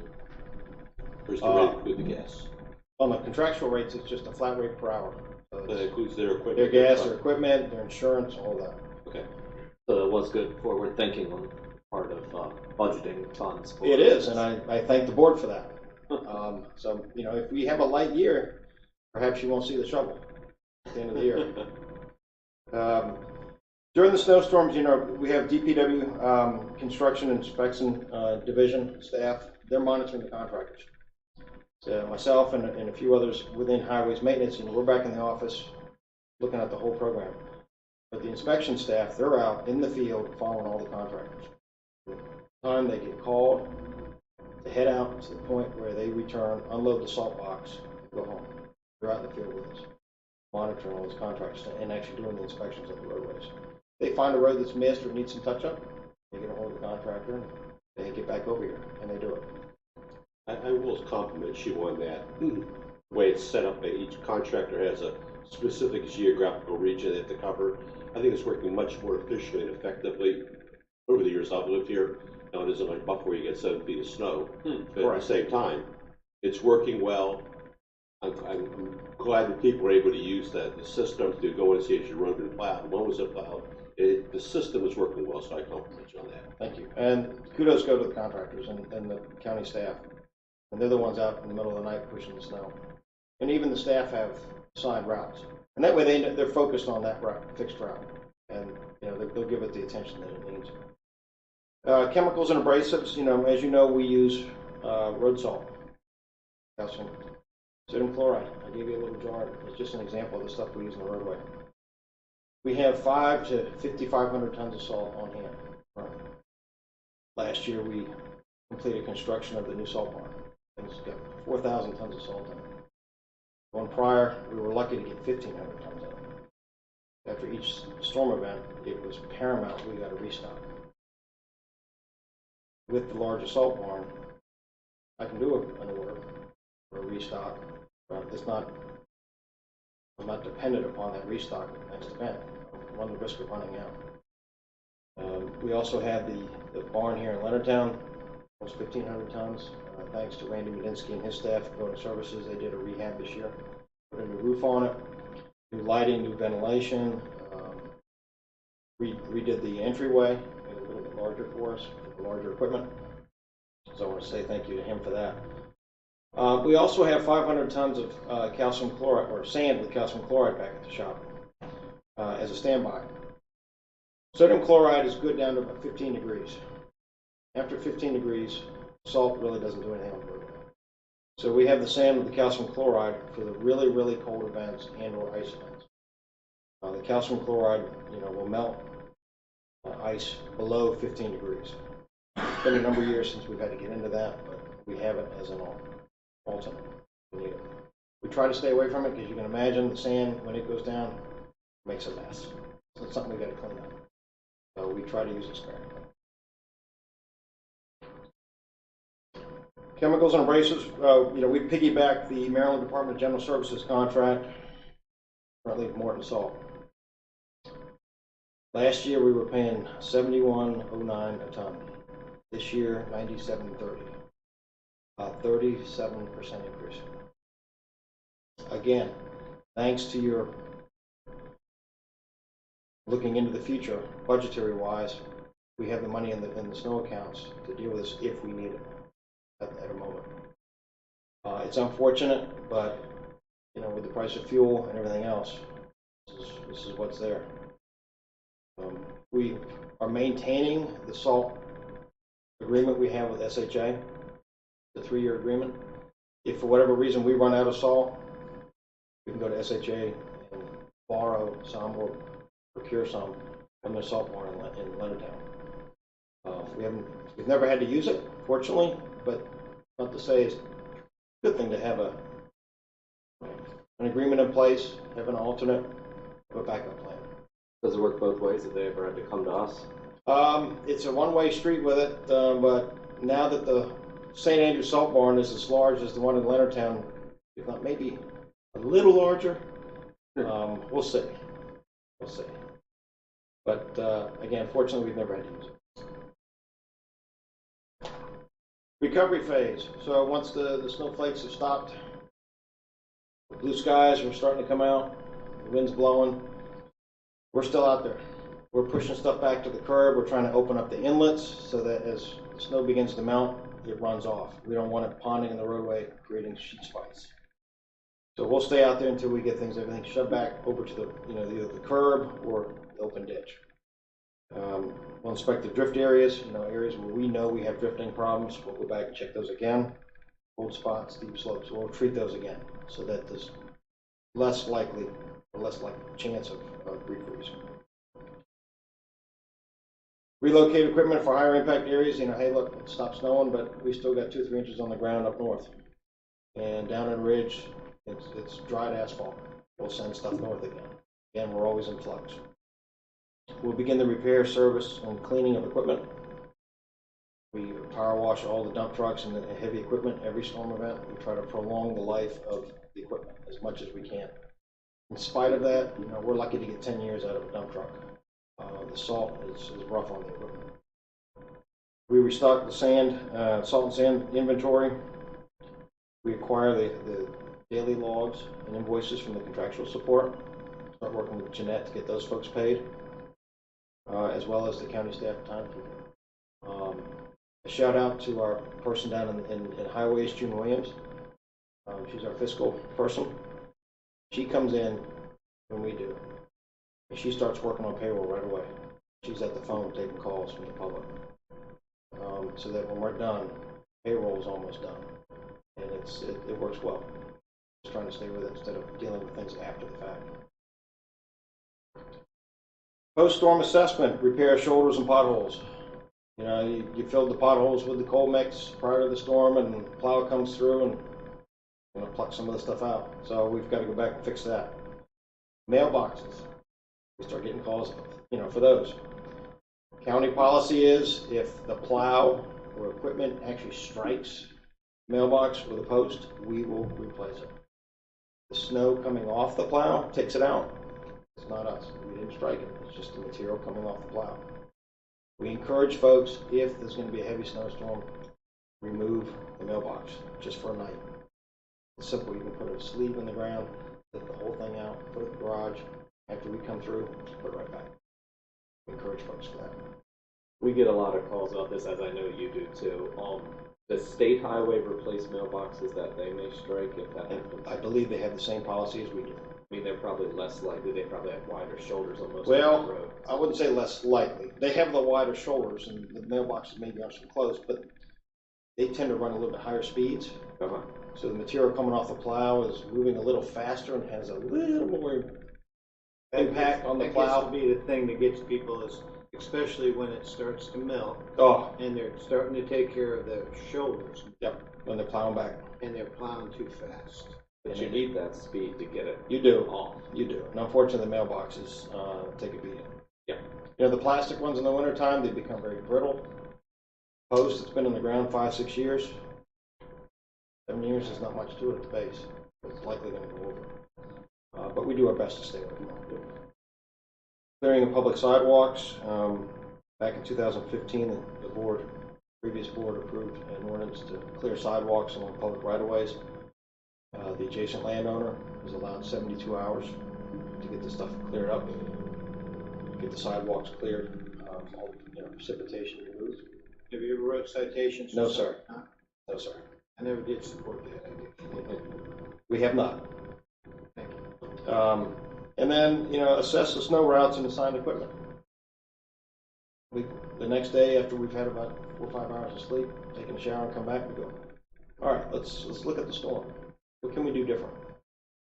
Are there any changes? Do we need to switch equipment around? Or do we need to reprioritize a roadway? Did we miss anything? It happens. We're not perfect. We do miss roads, but we do our best to stay on top of them. With that, any questions? You do good work. Question I ask every year is, what's your prediction? How much snow are we going to get? Doug on Channel 4 News made he made a statement last night. My wife reminded me, or she said, "Did you hear what he said?" I said, "No." She says, "He said it's going to be a real warm winter." I said, "Good." I'll leave it at that. In the years I've been doing this, I'll throw it out there and I'll go, it's going to be a light year, and we've got 8 to 10 inches of snow on the ground 2 weeks later. I go off Justin Burke meteorologist. Spot on. Every time. Justin Burke. Justin Weather. Yep, Justin Weather. Honestly, I wait till Gerald calls, Gerald Gardner. That's where I am. Man on the anymore. ground. When he calls me up and he says, "Have you seen the weather?" Then I go. Then I know I need to start looking. So walk outside. A couple Yeah. key takeaways. You do zone defense. You target where you need to, and you have that flexibility that the state doesn't always show, but you're able to do it at the county level, and that's critical. We always, at least I always get my friends complaining to me when they see the trucks out there spraying the brine on the road, and I always tell them that's not the county doing that. That's the state doing that. And the county doesn't pre-treat the roads, and people are always confused by that, but it makes sense. So we did try it. Yeah. The road surface, the predominant road surface that we have is a very rough surface. We tried it. Precipitation started coming down. You can't get to it fast enough, and it reverts. Turned to a sheet of ice underneath all the snow. Unless you can get to it all the time, a higher frequency rate, forget it. We're good with the 1 to 2 inches of salt. It works. And you talk about it every year, and people are always amazed when I show it to them, but your interactive service map is wonderful, where people can see in real time what's been plowed, how many passes it's had. It's a wonderful tool. Thank you. Even though we don't encourage them to go out driving during it. No, at least we they encourage have them to stay home. the satisfaction of knowing. Let us do our work. Thank you. Mr. Tar, I think you guys do a great job. Thanks, sir. Let me ask you a couple questions regarding this brine, why not, and I just heard your answer. What do we do differently that the state doesn't do? Do they do, they have to do the state roads, I'm assuming. Sir. And we just do the county roads. Right. So we don't do 235, we don't do Chancellor's Run, we don't do... Anything with a number, anything with a route designation. Yeah, I'm familiar That's with it's all that. SHA. So, and they don't have any problems keeping up with their contractors and keeping up with their load of work. They have contractors, and the internal operations and how they inspect and manage and follow up with them. I'm not up to speed per se, but they do have quite a bit of contractual support out there. Okay, you use this term that you have this kind of agreement between the two of you, and that's good. I'm glad of that. Right. The point is that they never get behind you or ahead of you. Who do we kind of? Well, I think their philosophy on how they manage the roadways versus us may be a little bit different because our roadways are predominantly just 2 lanes, one way each way, except for a few roads. When you're dealing with 235, some really wide roads, they tend to put down quite a bit of salt, chemical-wise, to keep it slushy, in a semi-liquid form, if you will, and probably don't plow as frequently as us, but that's to the advantage of them because they also have a lot more traffic than us. So, do they use the same levels that we do? You had this level 1, 2, 3, 4, 5. Yes, it's similar. It's a similar approach, but again, their roadways are predominantly highways, high speed, real wide. So their management of the roadways is again a little bit different than us. They may not plow as frequently as us. Well, what I've heard from people is that okay, we've got 2 inches of snow. They sent the plows out. By 1 o'clock, the sun came out, and the 2 inches is essentially gone. That we did this plowing, it was really a waste of money. What is the idea behind the 2 inches versus the 4 inches? Is the 2? Is that? I don't know what makes So it. we'll begin operations salting. That is, we won't salt until we get about 1 inch or 2 on the ground. Again, to get the salt onto the asphalt after it starts snowing, because if you put the salt down prior to and the traffic runs over it, it's just going to scatter. It blows off the roadway. Whereas the state, they're brining the road, so they put down the liquid brine. The water evaporates. You've got that light dust. So if you notice when you go down the roadway after it's dried, it's just this cloud along the roadway. We see it on your cars. Exactly. Tell me, while we're talking about salt, what is, you gave me this little jar here, and I promised not to use it. But I don't know what I would do with it if I was supposed to use it. So my question is what is the impact of this on the environment? I mean, it's reasonable to think we have to put salt down. We've done it for decades or longer. And my sense is what's that mean to our streams and waterways? Is it detrimental? So we try to minimize as much as we can the sodium chloride. And once it melts, and it's sodium chloride, briny water running off, we try to minimize that impact, to increase the chlorides in the groundwater and in the streams. We try to keep it 400 to 600 pounds per mile, which in the grand scheme of things is really not that much. It's enough to, melt the precipitation so we can plow it So off. the environmental impacts are minimal? We do the best we can.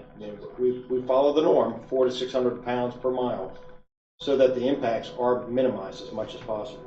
Try not to put as much down. Tell me about private contractors. I've heard from people who say, look, I have trucks, but I can't get on the list. I'm sure you have contractors who have done the job, and hey, great, God bless us. How do people get on the list? So we maintain a standby list at the office. They call us, we put their name and number down.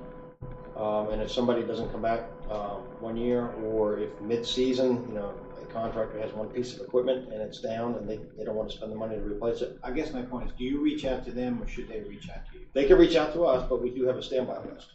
And if we need them, we'll give them a call. We do prioritize based on when they call every time. Any questions? Thank you. Okay, thank you very much. Thank you. Appreciate it. Okay, moving right along. Department of Finance, our Chief Financial Officer, Jeanette Cudmore, regarding a budget amendment to realign county personal services for fiscal year 2023. Good morning, Commissioners. It's always good to come after hearing about the snow cost, and that's kind of what we're doing first. We're going through and doing our salary review, and normally we do this quarterly. We look at all the departments, we look at elected officials, and anybody that needs any additional funds added to them. And normally when we do the budget, we kind of do our projections usually around April, and then that is our budget for the next year. And what also happens is normally this first review, we take care of the shortfalls principally for like health insurance, because that open enrollment happens in May after the budget's approved. So if anybody had selected or changed their selections, we have to take care of the shortfall if somebody actually added health insurance. So like I said, we go through, we look at all the salaries and benefits. This is for the first quarter. This is July through September. And this year, we're actually realigning accounts of over $1 million. And $413,000 will actually go to restore some of the shortfalls in the departments. And then there's $694,000 that'll actually go to the Commissioner's Emergency Reserve. Now, a few weeks ago, Catherine Crafton was here, and she was talking about the shift increases, the retention bonuses, and then those positions that are hard to fill. The cost for that was estimated to be over $1 million. Okay, so this is going to go and help fund that compensation. So currently you have about 300 in your reserve now, and this adding the 694 will give us a good amount to take care of any shortfalls after those increases are added. And I think it's the December 16th not budget work session, but payroll. And then we'll come back in January and February, and then we'll take care of any shortfalls at this time. This does not include any funding from the elected officials or restores anything for the elected officials. They pretty much take care of their own. Now, if they have some shortfalls based on whatever happens throughout the year, then we will take care of those shortfalls also at that time. Okay?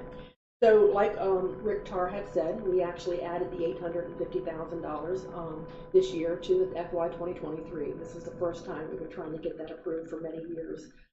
Hearing the contractors increases and hearing the increase for salt, it may still need some money. So the average snowstorm cost a little bit over $1 million each year. So we'll be probably taking care of snow and compensation this year with what money goes into your emergency reserve. Any questions? You talk about what it says here is $694,000 to the Commissioner's Reserve. Yes, sir. Well, that reserve is usually in the neighborhood of $500,000. We start off the budget with $500,000. And where's it going to be, $1.1 million?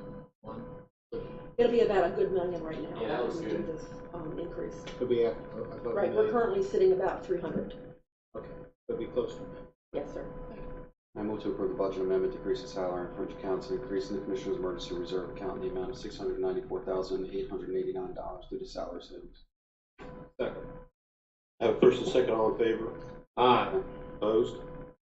Aye. Thank you. Motion passes.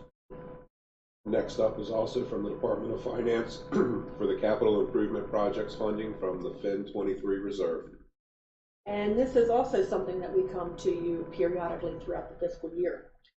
As you know, we start off the FIN reserve with any state appropriations or like a transfer tax or a PAYGO that may be left over from the prior year. So it's not something that we budget, but as projects are closed or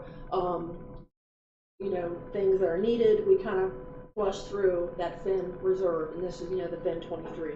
So currently sitting before you, before coming here, we have about $3.1 million in the FIN reserve. Principally, most of that is state and federal budget appropriation.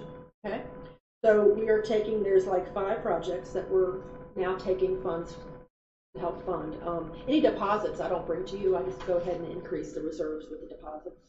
But anytime there's money coming out of the reserve or your commissioner emergency reserve that we just talked about, I have to come to you and request that amount from you. Okay, so the 5 projects is taking care of the $1 million, the additional state appropriation for the RAC project, the Regional Agricultural Center. Okay, so that's going to be coming out of your state and federal reserves. The Patuxent Naval Air Museum, there's a study for $15,000 for facilities. Clements Convenience Center, $50,000 from unsold bonds. The Adult Detention Center, $200,000 from unsold bonds. And then airport improvements, $750,000 from unsold bonds. This is going to actually decrease your FIN 23 reserve by about $2 million, a little over $2 million. And then that'll leave after all of this, if you choose to approve it, over almost $1.2 million. So of that $2 million, $1 million of it is from Matic and the state for the RAC. This is, by my count, the 3rd budget amendment for the Clements Convenience Center project to get that done. And I think I heard, we're talking to Mr. Gotch, this hopefully will be the last one. Hopefully. Hopefully will be the last one in completing that project. Yes, sir.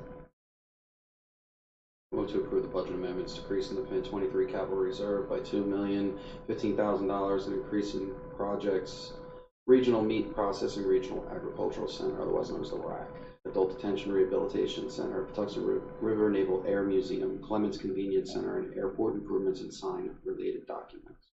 Second. I have a first and second, all in favor? Aye. Anybody opposed? Motion passes. Thank you, Ms. Cudmore. Thank you very much. Thank you, and that concludes County Administrator time. Next up is from the Office of County Attorney, the presentation of the 2023 legislative proposals. John Hauser presenting.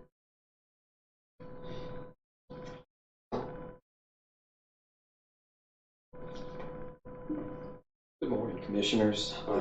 I know we are running a little early. I promise I'm ready to go fully until 11:20, if that's what the Commissioners would like. Proceed, please. Commissioners, as you know, in a typical year, we would begin this in the fall. Because we're in an election year, we are on a truncated schedule and doing this on a little tighter turnaround than normal. But this is the time of year where we bring before the County Commissioners various departmental or government agencies' requests for legislation they would like the Commissioners to sponsor, legislation of local effect this year. In addition to the governmental requests, we also solicit proposals from members of the community and present for the Commissioner's consideration any ideas members of the community have. This will be the first of 3 back-to-back meetings. The purpose of today's meeting here on the 29th will be to present the proposals this year. We have 7 of them, 4 from departments or governmental agencies, 3 from members of the community.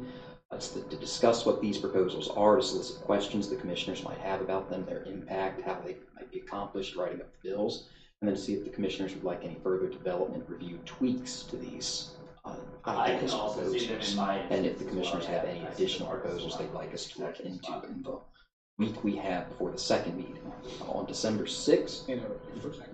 Now, on the proposals that come from the public, it's been my experience that we typically don't take a stance on that. This will be the first year I present this level of it. I did legislative updates starting in January last year, so I missed this. I know there were some members from the public, one proposal from the public last year that the commissioners simply forwarded on for the consideration of the delegation. I do not know past present off that. I'd say it's completely. Acting President, Commissioner Moore. Yes, sir. Hasn't it been our policy prior not to take a proposal or a stance on a citizen proposal? That's correct. Okay, thank you. And we'll just present those proposals for what they are, summarize them, and forward those on to the delegation, as we've done in the past. The purpose of the meeting on December 6th will be for the commissioners to vote on the departmental or government agency requests, whether or not they want to move forward with those and request the delegation to consider entering them. You're introducing them in this year's General Assembly session. And then finally, on December 13th, there will be a joint public hearing at 6 o'clock at this meeting to present final versions of the bills that are adopted by the county commissioners to move forward on, to present the citizen proposals and summarize them, and to solicit any public comment for all of the bills that are under consideration this year. Will there be any public comment today? There will not be public comment today. What we do have is if there are questions for any of the citizen proposals or the government agencies, we have key staff and personnel from each department. We've invited the requesters for the citizens to be here for questions if the commissioners have any. Thank you.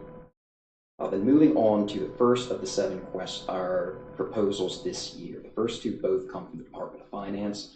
The first is for a request to extend the county's bond authority to take out an additional $56 million in bond authority for the next 2 fiscal years. What that would do is leave the county able to meet its budgeted capital improvement plans for fiscal years through fiscal year 24. What we are right now is that available authority is currently $69,124,310. There's a round mark of $3 million of that is unbudgeted. It's the $56 million in bonding authority that's required, represents what else is needed in addition to that $3 million or so that is left unused right now.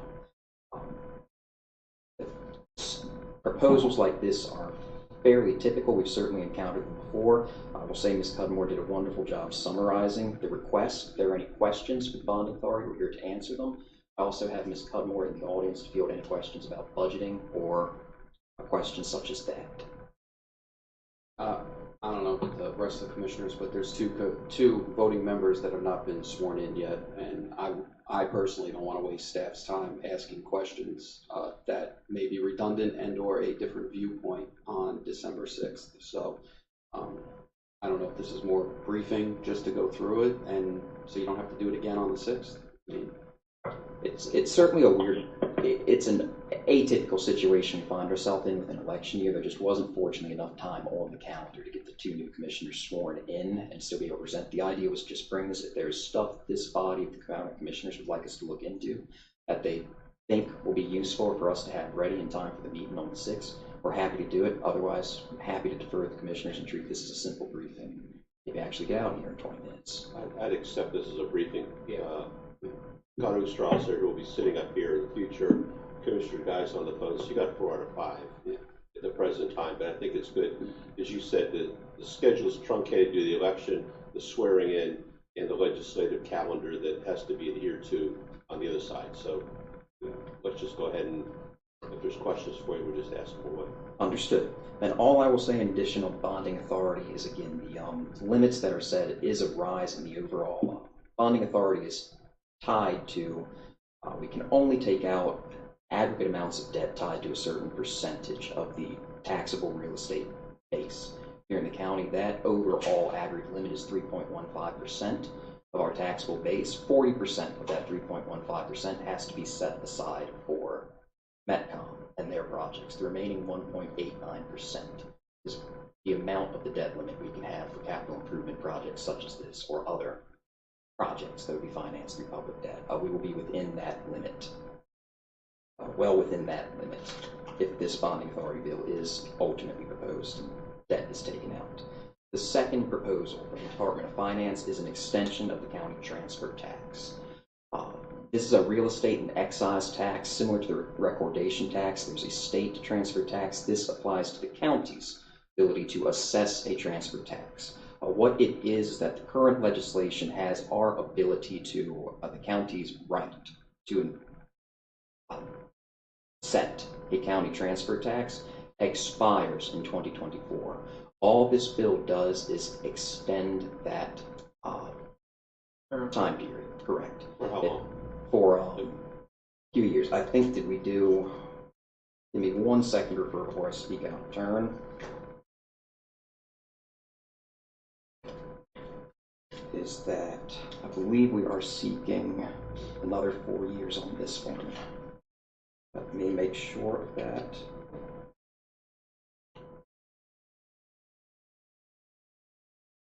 I think that's what my notes are indicating. I'll double check that with Ms. Cudmore. Look at that. The idea was not to ask for too much. In the past, what they did was extend it by another 4 years from 2020 to 2024. We got a little bit of a period in here, to a grace period in there for it. The idea is just to get out in front of that and probably ask for the same as what we did in the past, and I'll double check on that one. But it does not affect the transport tax rate. It does not affect the amounts we would be assessing. It's just a continuation of our present authority. Yeah, what I would ask you to do is, I know we typically allocate already here at least $1 million to open space, Project Open Space, trying to take land and put it in easements or conservation. My point is, can you, at a later date, the new board, tell us how much is annually allocated that way, how much is actually collected? Because I think I'm trying to clear up the idea that if we collect $2 million, $1 million went to open space and $1 million. That is a question I'm going to gladly punt over to finance, but I'll make the inquiry and get that information together. Figure it out. Right. That is the quick summary then of the proposal for extending the transfer tax. The third bill is a little more unique and more interesting. Involves changing local gaming laws to allow for certain activities to take place at our senior activity centers. This is one that, to give a little bit of context, what we had was that senior citizens at the activity center would be participating in certain small stakes, lack of a better term, gaming events. That's a very formal term of art to refer to senior citizens wagering a few dollars here, a few dollars there on games of pitch, games of cards, fairly innocuous events. The trouble with what we have on that one right now is that Maryland has, on paper, very tight and very demanding anti-gaming laws, with provisions in the code to liberally construe those laws to prohibit most forms of betting, wagering, or other forms of activity. So even stuff as minor or as innocuous as that, when the question did come up to legal, said, can our senior activity centers participate in this? Can they host it? Can our managers, our staff help senior citizens doing that?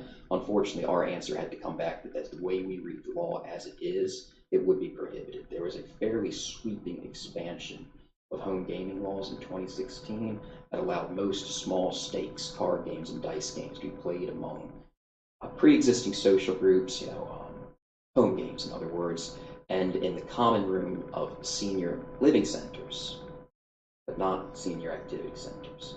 What this legislation will do will basically take senior activity centers, provide a carve-out, and allow for basically a continuation of what had been going on up until this year.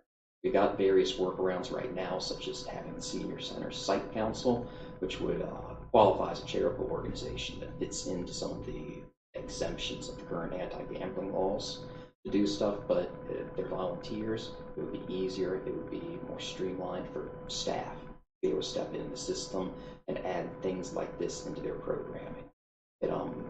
Gambling laws are particular, they're a patchwork, they're not necessarily complicated, they're just diffuse and spread all throughout the code. So this will be a little bit tricky to get in there and get right, but it has been done elsewhere in the state. We're basing our approach on an approach taken in Carroll County to allow for certain small stakes gaming events and activities in their senior activity centers. And I don't think that there's a whole lot of moral hazard or issue with advancing a proposal such as this. You say Carroll already has precedents? Carroll has. That's the one where we can find where they do have a carve-out in the local gambling laws that say certain gaming activities will be allowed in our senior activity centers. The key difference in ours is that Carroll County has a few strange provisions where they limit it to 5 days out of the week, and it can't be on a Sunday. They also limit it strictly to card games, mahjong, or dice.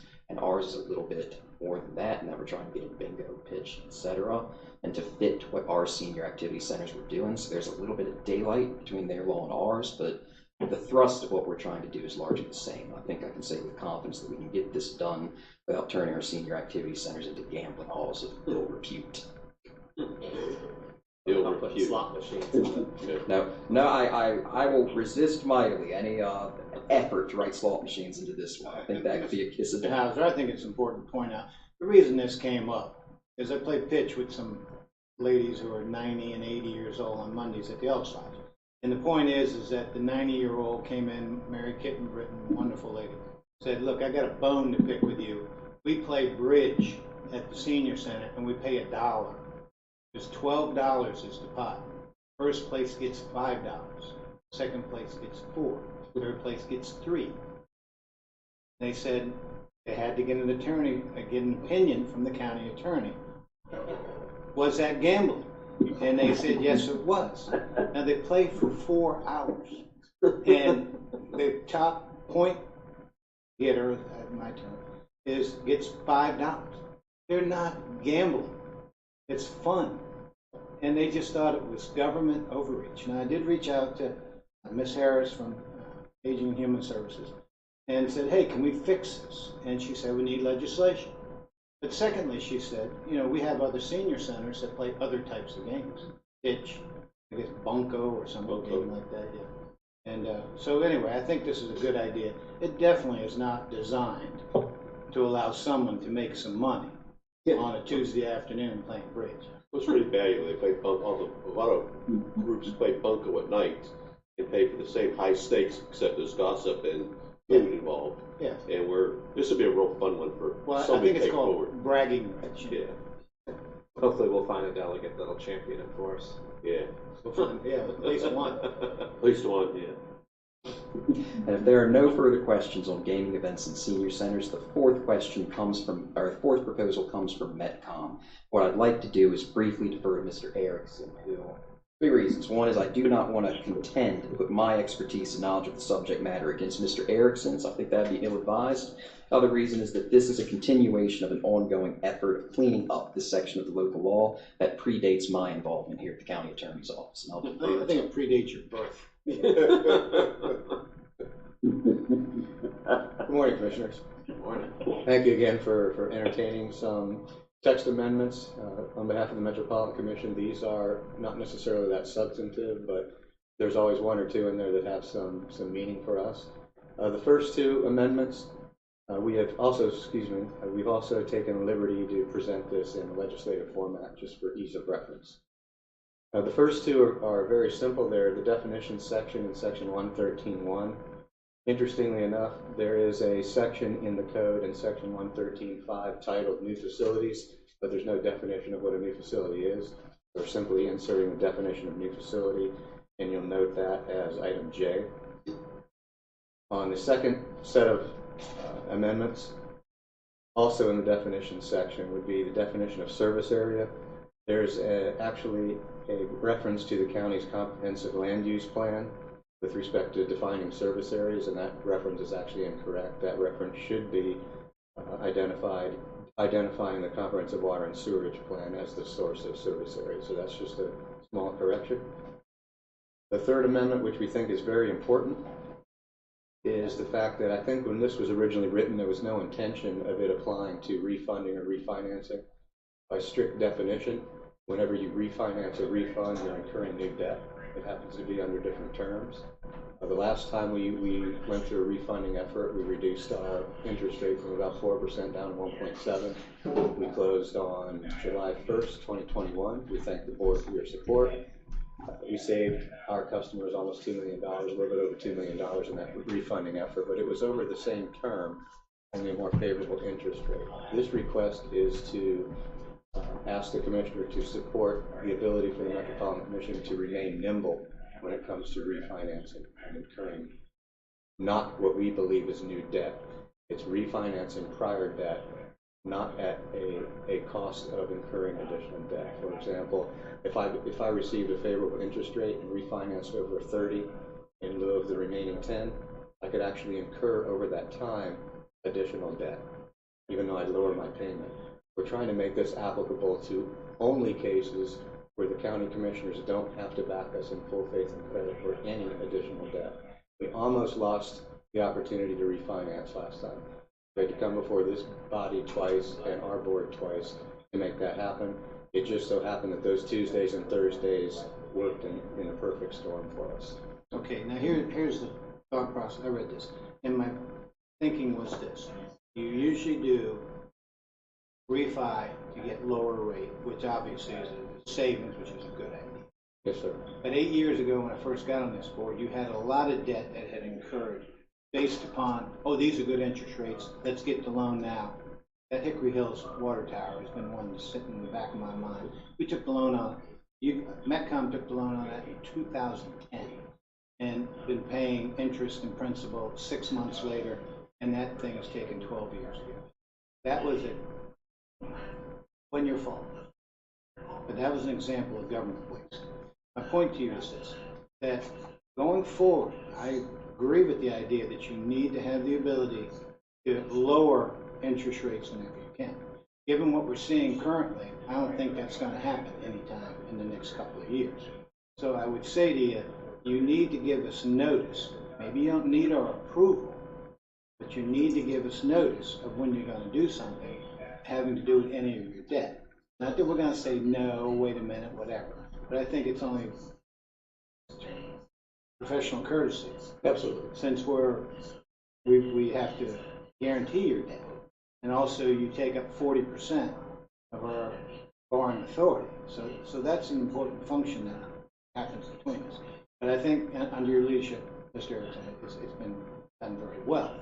So I'll say to you, I'll support you. I'll vote yes when it's my turn. But I'll say to you, make sure it's for saving money and not for getting in on a good rate when you think it's good. Absolutely. In those prior projects, you make a good point. The prior projects were not borrowed because of the interest rate at the time. They were borrowed prematurely, too early, too soon, well before it was ready to go to construction. Well, again, what I was told by former people sat in the chair and attorneys over there is, look, this was a great rate at the time. We didn't know rates were going to go lower, you know. So I guess my point gets to be, we all can, you know, crystal ball, mine's cracked, as I say. I don't know what, I'm kind of thinking these rates are going up, they're not going down. But again, they grabbed rates not thinking they were great because of past rates. They didn't know going forward they're going to drop 2 and 3 points. So that was a big deal. Well, the other thing we're doing, just as a sidebar discussion, MDE does not allow us to borrow from them until we have bids in hand. That puts us very late in the game. Well, what about DHCD? DHCD allows you to borrow at any time, but we're following that same principle so that we don't borrow. But let's be clear. Those water quality bonds, which come out of MDE, those are like HELOCs, like home equity line. You only pay on what you actually borrow. Those DHCD, the Department of Community Development, those ones, you borrow the whole amount. And 180 days later, you start paying P&I, principal and interest, even if you haven't used it. Now that Hickory Hills, you paid that principal and interest for at least 9 years. So the lessons learned from past practices, we front fund the design. When we're ready to go to construction, we then borrow for the balance and pay ourselves back for the design. That's how we've solved that. I'll support you. Mr. Erickson, all I want to say is, one, you've done a tremendous job paddling upstream under water that's already under the bridge in many situations. And on top of that, your staff council, the board, all the staff over there, tremendous job over the last, when you were working here, as well as Metropolitan Commission, turning that ship around. It's a prime example of what can happen with the right leadership and the staff and board behind you. So I do appreciate the strides that you made working with this board and everything over there and getting that legislation through, working with Commissioner Jarbo and that entire process. Monumental changes. So it has been a pleasure working with you on that. So thank you. Appreciate it. And we've I guess, earned the luxury of getting a lot of 5-0 votes during your term. And it's either we're bringing the right things to you and leaving the controversial ones aside, but I don't think that's the case. When we first started this process 4 or 5 years ago, we started with a large committee that involved actual commissioner members and tackled some really tough issues at that time. And it's been easier since then. And hopefully this is one of the last times we think we'll have to come back with non-substantive cleanup. That's good. So we're looking forward to it. Next amendment, requested amendment, is in section 113.5. And it really is intended to coincide with the new definition of new facilities. The term improvements is pretty generic. Improvements can be rehab, rehabilitation, and that was never intended to be part of anything other than a new facility. Section 113.6, this is more of a semantics issue. We are an enterprise fund that is not for profit. I personally just take exception to seeing the word profit in the legislation. Excess revenue is a similar term, and this is more of a placation for myself, just because of the fact that we hear that all the time. We do, on some occasions, receive or end up with revenue in excess of our expenditures. That rolls back into our budget to augment service rates the next year. So, that's really more of a semantical change than it is anything else. Next item, 113.7. There are several incorrect references to enforcement authority. We couldn't even find where section 176 came from. The correct enforcement authority comes from this code, which is in section 113.21 of this chapter. So we're requesting that those changes be reflected throughout the text. That one's a fairly mundane request. And the last of the cleanup efforts we'll find is in 113-20. This has to do with prior rights determination. I don't know if you're familiar with that term, state highways, prior rights determination. No, not familiar. For example, if we have an easement and Commissioner Colvin constructs something over top of that easement, because we have a recorded easement, we have prior rights to that property. When it comes time for the relocation of his shed, because of improvements we need to make, we go to Mr. Colvin and we of course work with him and try to get him to relocate his shed, but at his expense. There are cases where Mr. Colvin would have been there first. We wouldn't have had a recorded easement or any other deed restriction that gave us prior rights to that land. And in that particular case, we would pay 100% if we wanted him to move. The way the current text reads is, regardless of who has the prior rights to that property, Metropolitan Commission pays 100% for those relocations. It's onerous upon us, and it's not a past practice that is followed. State utility law, public utility law is contrary to this, and state highway uses this all the time. I think on several occasions DPW has come before you. You've talked about the ridiculous cost of relocation of facilities, but it was forwarded to state highway for a prior rights determination, which determined the percentage split, whether it was 80-20, 50-50. It could be 98-2. And again, this does not preclude the commission from paying 100% of those costs, but there should be some due diligence effort with respect to who had prior rights. And we're asking for that subtle change as well. Those are the changes in a nutshell. Again, these are the final non-substantive but important changes we think that we've worked on over the past 5 years. It's been strategically brought forward, and we just thank you for your support over the past 4 or 5 years. We really appreciate it. It's been a pleasure. Yep. It's been fun.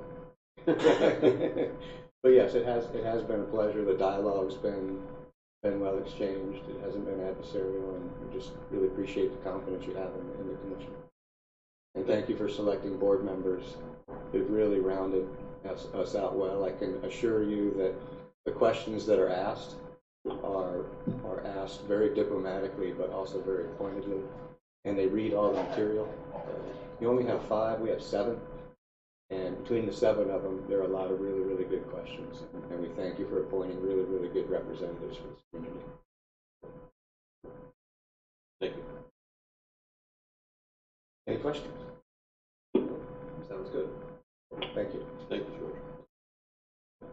Thank you, Mr. Erickson. That was the 4th and final of our proposals to come from public bodies. The remaining 3 all emanated from members of the community. The first one is a request from our local NAACP chapter consider legislation that would change the manner of electing county commissioners from the present system where a commissioner must reside in District 1, District 2, District 3, District 4, etc., but is elected at large by all residents of the county, to change that method of electing county commissioners to provide for election by a plurality of each commissioner's district residents.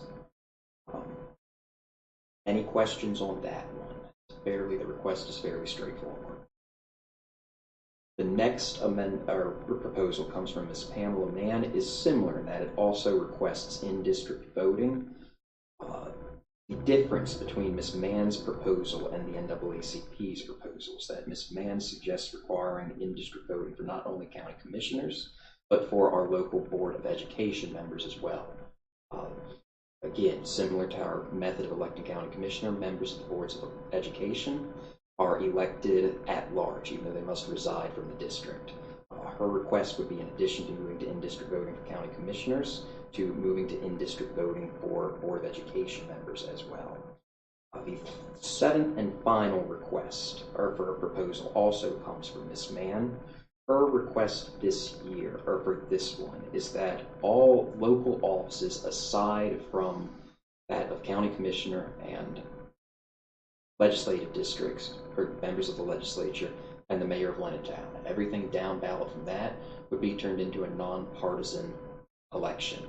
The exact manner of how that would be nonpartisan is not specified. It would be something for us to look into. It would be similar from how we elect members of the Board of Education, where it's the first two to finish out of a primary, then proceed on to a general, or whether it be a nonpartisan election like how circuit court judges are elected, wherein members or nominees, candidates, can register for both parties' primaries, and it's considered nonpartisan that way. The request is simply that we would take those local offices and move them to some form of nonpartisan election.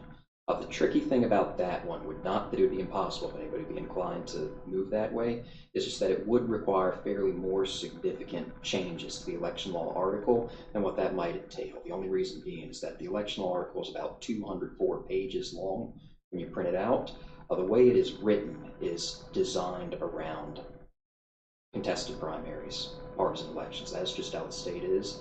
That's how local offices like this operate statewide. If we were going to revise it for St. Mary's County, you'd be looking to have a carve out in many, many, many of those 204 pages.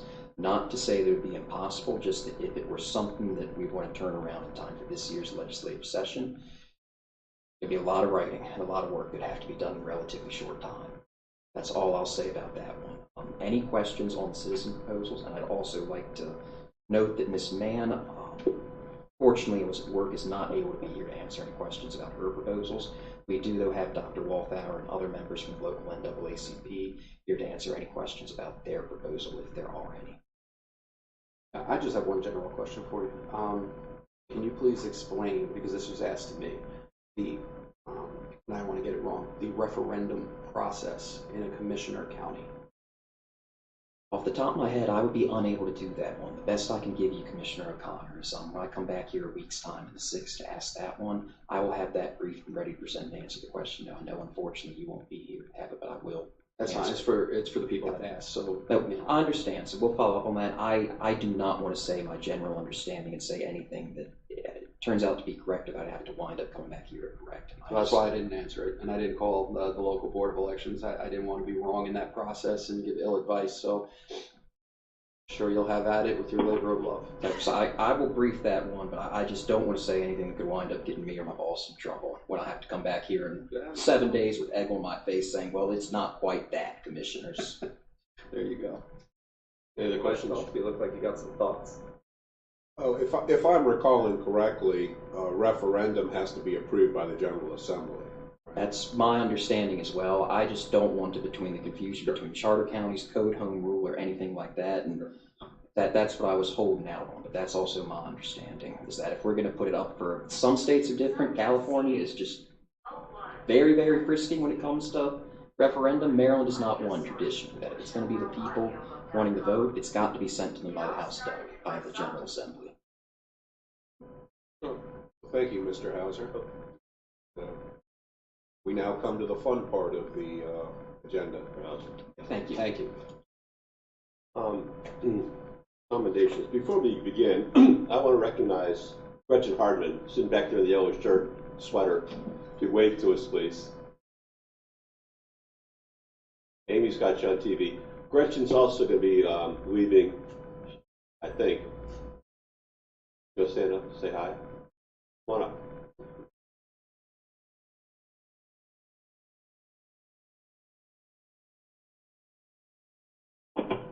For those of you that don't know Gretchen, Gretchen's been the governor's liaison to Southern Maryland now for 8 years. No, almost 6. Almost 6? Yeah. Okay, so So I almost haven't been here since the beginning. since the beginning. Yeah, I haven't been. Okay, so Yeah, since the beginning. to make a long story short, the governor will be leaving and Gretchen will be maybe picking up a role in the board administration. We'll have to wait and see. But we as commissioners do want to thank you for everything you've done to help us support us along the way. You've been there for us. You've been accessible to us, and you've done a great job. So on behalf of myself and the commissioners, we want to thank you very much for your service. Well, thank you, because I also wanted to say how much I appreciate you all. On behalf of the governor, I appreciate your support and partnership, St. Mary's County and all of your partners here, and those that have already left today. You all have set the bar on what a partnership really looks like, a working, respectful partnership. And I just want to thank you again for helping the local community and the state of Maryland move forward. Thank you, Gretchen. Yes, appreciate that very much.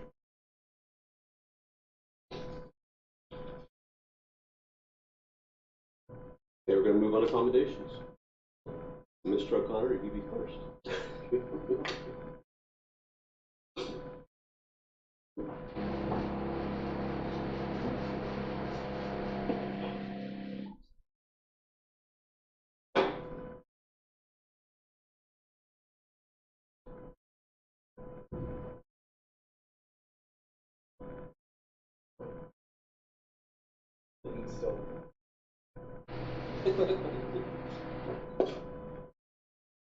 John. The Commissioners of St. Mary's County officially commends John E. O'Connor, County Commissioner 2014 to 2022, for exemplary service as a member of the Commissioners of St. Mary's County from 2014 to 2022. Your efforts in representing the citizens in District 3, as well as your tireless work in advocating for St. Mary's County, is noteworthy. St. Mary's County is set to reap the rewards thanks to the collaborative spirit you offered during your term. Your dedication has rightfully earned you the community's sincere gratitude, respect, and admiration. We hereby offer sincere best wishes for your future endeavors and ask God's blessing upon you. This date, November 29, 2022. Thank you for all you've done.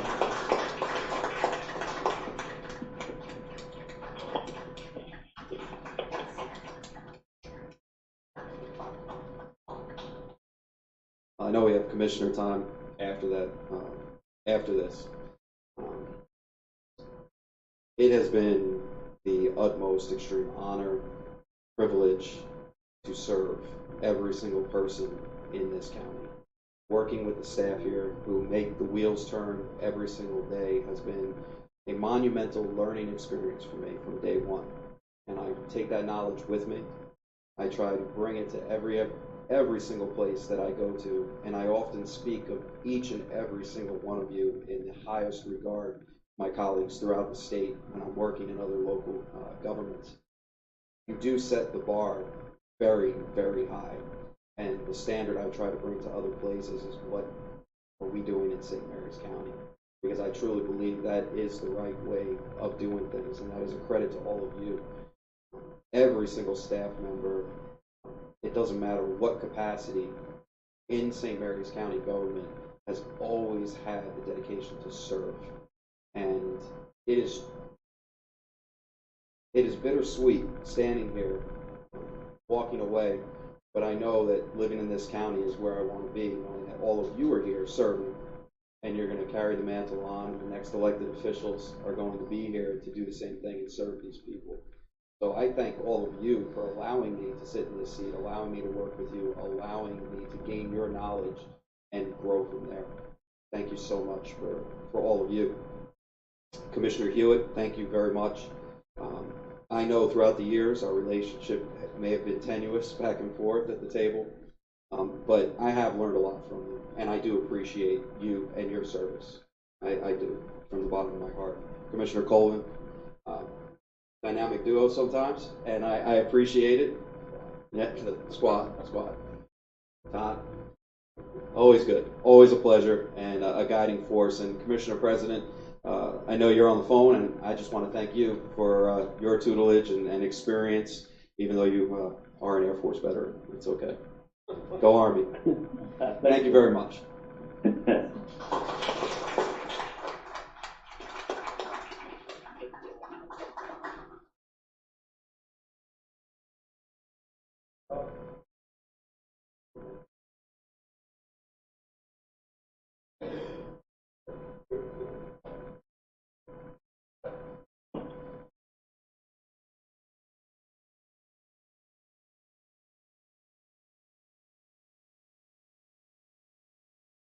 Now, Commissioner Morgan.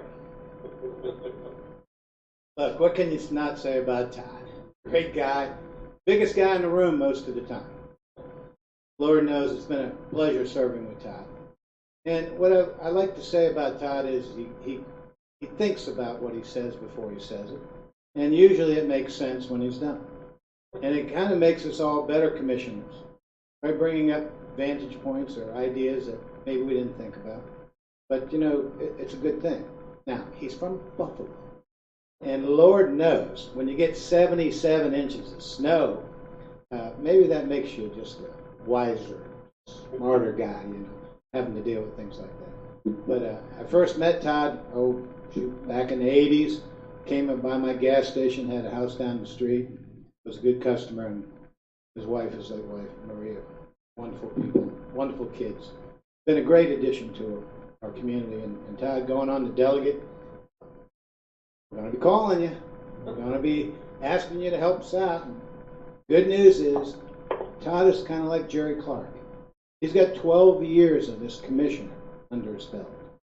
He's going up there knowing how we operate, knowing how we do things. He'll ask us the right questions. They'll be tough questions, but there'll be a good dialogue going back and forth. And we look forward to Todd Morgan in Annapolis.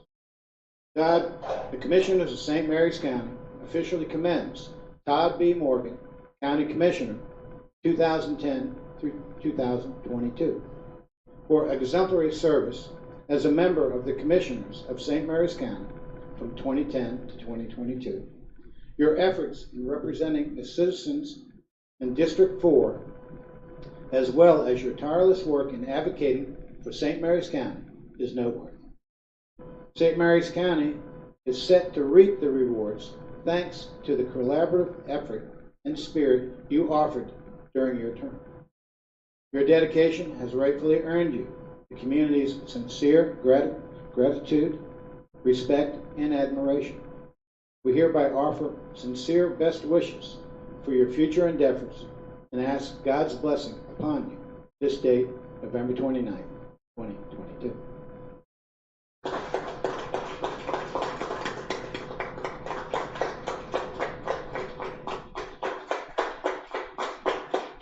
Thank you.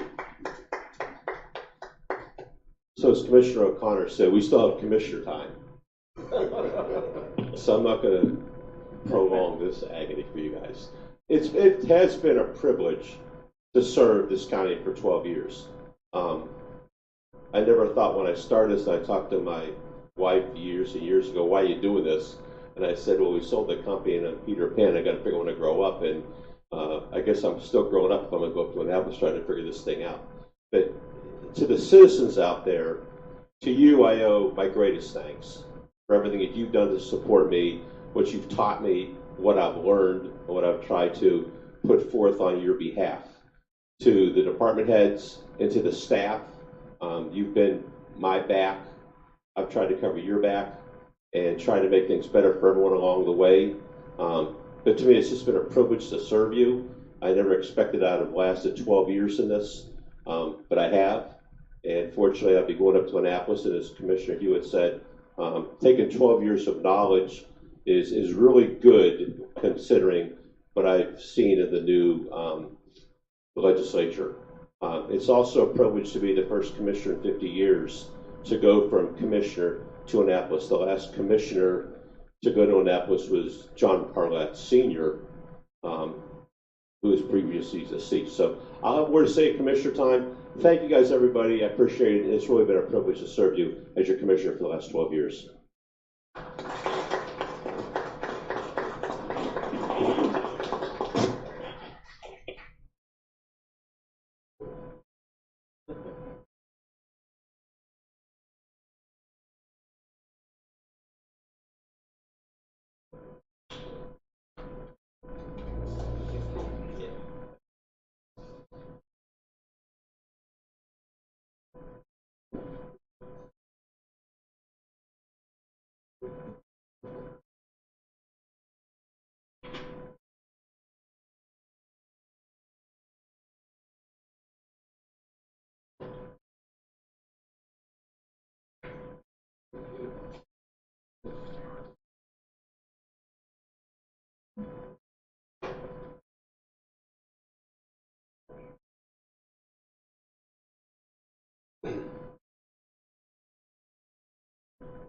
Okay, so it's commissioner time, and I have to start with Commissioner Guy, who's out there on the phone. Please. Well, thanks, Mr. Morgan. You did a great job today. Thank you. You deserve to go to Annapolis. And I appreciate it. That was really good, and I'm sure that you're going to take all your knowledge to Annapolis. You're going to help us out as much as you can. I have full faith in that. And John, same way. It was a pleasure serving you the last 8 years. And wherever you go from here, I wish you the best of luck in everything you do. And you've been very beneficial to this board and to the county. Todd, especially the last 12 years. And to me, it doesn't matter what district you represent. It's when all five of us sat down at the table, we're dealing with the citizens of St. Mary's County's problems. That's what we do. And keep things moving. And I appreciate all that. Big things happening come the first week of September. I'm sorry. In December, 6th of December, we have a whole new board setting here. 3 carryovers and 2 new ones. And believe me, we'll do the same thing I've done the last 8 years, continue serving the people of St. Mary's County with the best resources we can, and we appreciate all that. And I want to thank everybody. I'm sorry I wasn't there today. I'm not there today because our one and only son is getting married Saturday. So we're down here in North Carolina trying to get ready for his wedding. And it's going to be a nice one, and we put a lot of time into this. I appreciate everybody showing up today. And Todd, John, good luck. And that's all I have to say. Thank you. Thank you, President Guy. I'll start with Commissioner O'Connor. Thank you. I think I said a lot earlier, and I'm not going to touch on that again. But I will say, as I said, what are you going to say during commissioner time? And I sat back and I started thinking about 8 years of projects, 8 years of budgets, 8 years of public hearings, listening to wants, needs, concerns of citizens, and all I can say is that you never know what you're getting into when you run for office. And then there's a point in there that you always, at some point, you question your service. And I think that if you're not questioning your service sometimes when you're in servitude, that you're in the wrong place. But I appreciate the staff. I appreciate the citizens bringing everything forward, because it always kept me on my toes. I think for me, I was able to come out a better person from this, a better man. A walk in life changed throughout the entire process. So what I can say is the greatest gift of all is being able to serve. And I thank each and every one of you truly for the spirited conversations, the back and forth. You are all going to be close by, but deeply missed. Todd, I'll probably call you anyway.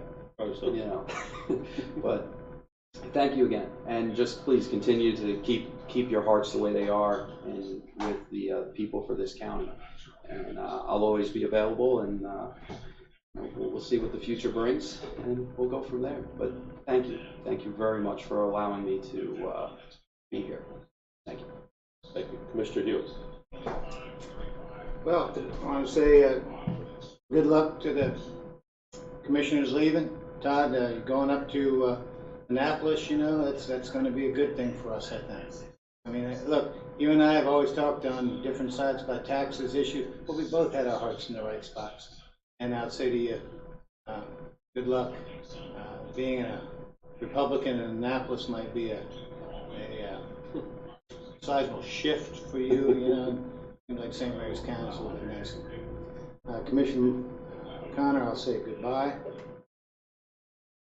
Hopefully what happens for you out there is for the best, and for your family too. New board starts December 6th, and our immediate things we're going to be talking about CIP projects, talking about sheriff headquarters, YMCAs. Many projects are on the books. We've got bonding authority we need to ask for. It's $56 million. It's a lot of money. And we should keep in mind, though, a lot of counties, Calvert County, because we're commonly, you know, what's the term, compared with our neighboring county, they ask for bonding authority every year. Last year we didn't ask for it. We took $15 million from our fund balance, saved the county $5 million, over $5 million in interest payments. We've done a good job managing debt. And when someone looks at $56 million, they're liable to say, wow, that's a lot. But we're doing well. Our revenues are good. They look solid. And now's the time to move these projects forward. But the new board will have to make its priorities known, and a majority of the new board will carry the day. I look forward to working with Mr. Ostro and Mr. Alderman. I've worked with Commissioner President Guy and Mr. Colvin for the last 4 and 8 years, and I would say I look forward to the next board and my last term. Now, today is Giving Tuesday, and the reason I bring that up is not because we're not constantly asked to give, and not that we don't constantly give, we do. We are generous people. Americans are generous, and we understand when people need help. We do outpouring, we help with hurricane damage to communities in Florida, Texas, or Alabama. We have an outpouring. But the reason I bring it up today is my wife is connected with the St. John's Church Charitable Society. And the number of calls that they are getting for requests for help is amazing. We all know how expensive it is with inflation, the cost of food, the cost of rents, the cost of heating oil, electricity.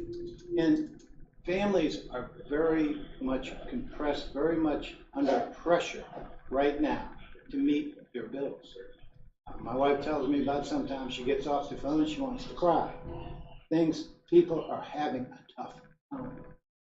When they can only give $300 for 50 gallons of heating oil, we all know it's getting cold. It's going to be a tough winter. It's going to be hard on people. So I say when you go to your churches and you have your poor box, give an extra, whatever you can afford. I know my wife and I are doing the best we can and hopefully making a difference. But there's a lot of need. And that comes back to the new board. We've got to get rid of this energy tax. Some people can say it's not very much, but it's still another kick in the stomach to people who have to pay it, who can't afford the $6 a gallon of stuff. We need to do something to help out people with their property tax and also their homestead tax. Whatever we can do to lower the burden on people, the elderly, the poor, the working poor, people on fixed income, we need to do. So we all need to do our share. It's not that we're already doing it, we are. But going forward, hopefully we can do more. Thank you. Mr. Cole. Very good. A couple different topics I want to touch on this morning. It's not my last meeting, so I'm not going to get too sappy. But I want to echo what Commissioner Hewitt was saying. Today is Giving Tuesday. Probably everybody I know shops on Amazon. If you're not signed up already for Amazon Smile, sign up for that. You go to amazonsmile.com and you can pick whatever charity you want, and the money, a portion of what you buy on Amazon automatically goes to that charity. It does not increase the price of anything you're buying at all. It's an easy way to help give, but there's a lot of other ways to give. There's a lot of need in the community, and after the excesses of Black Friday and Cyber Monday, see if you can give a little on Giving Tuesday. It's a good thing to do. I also want to touch on something that happened recently that it got some attention, but not as much attention as I think it deserves.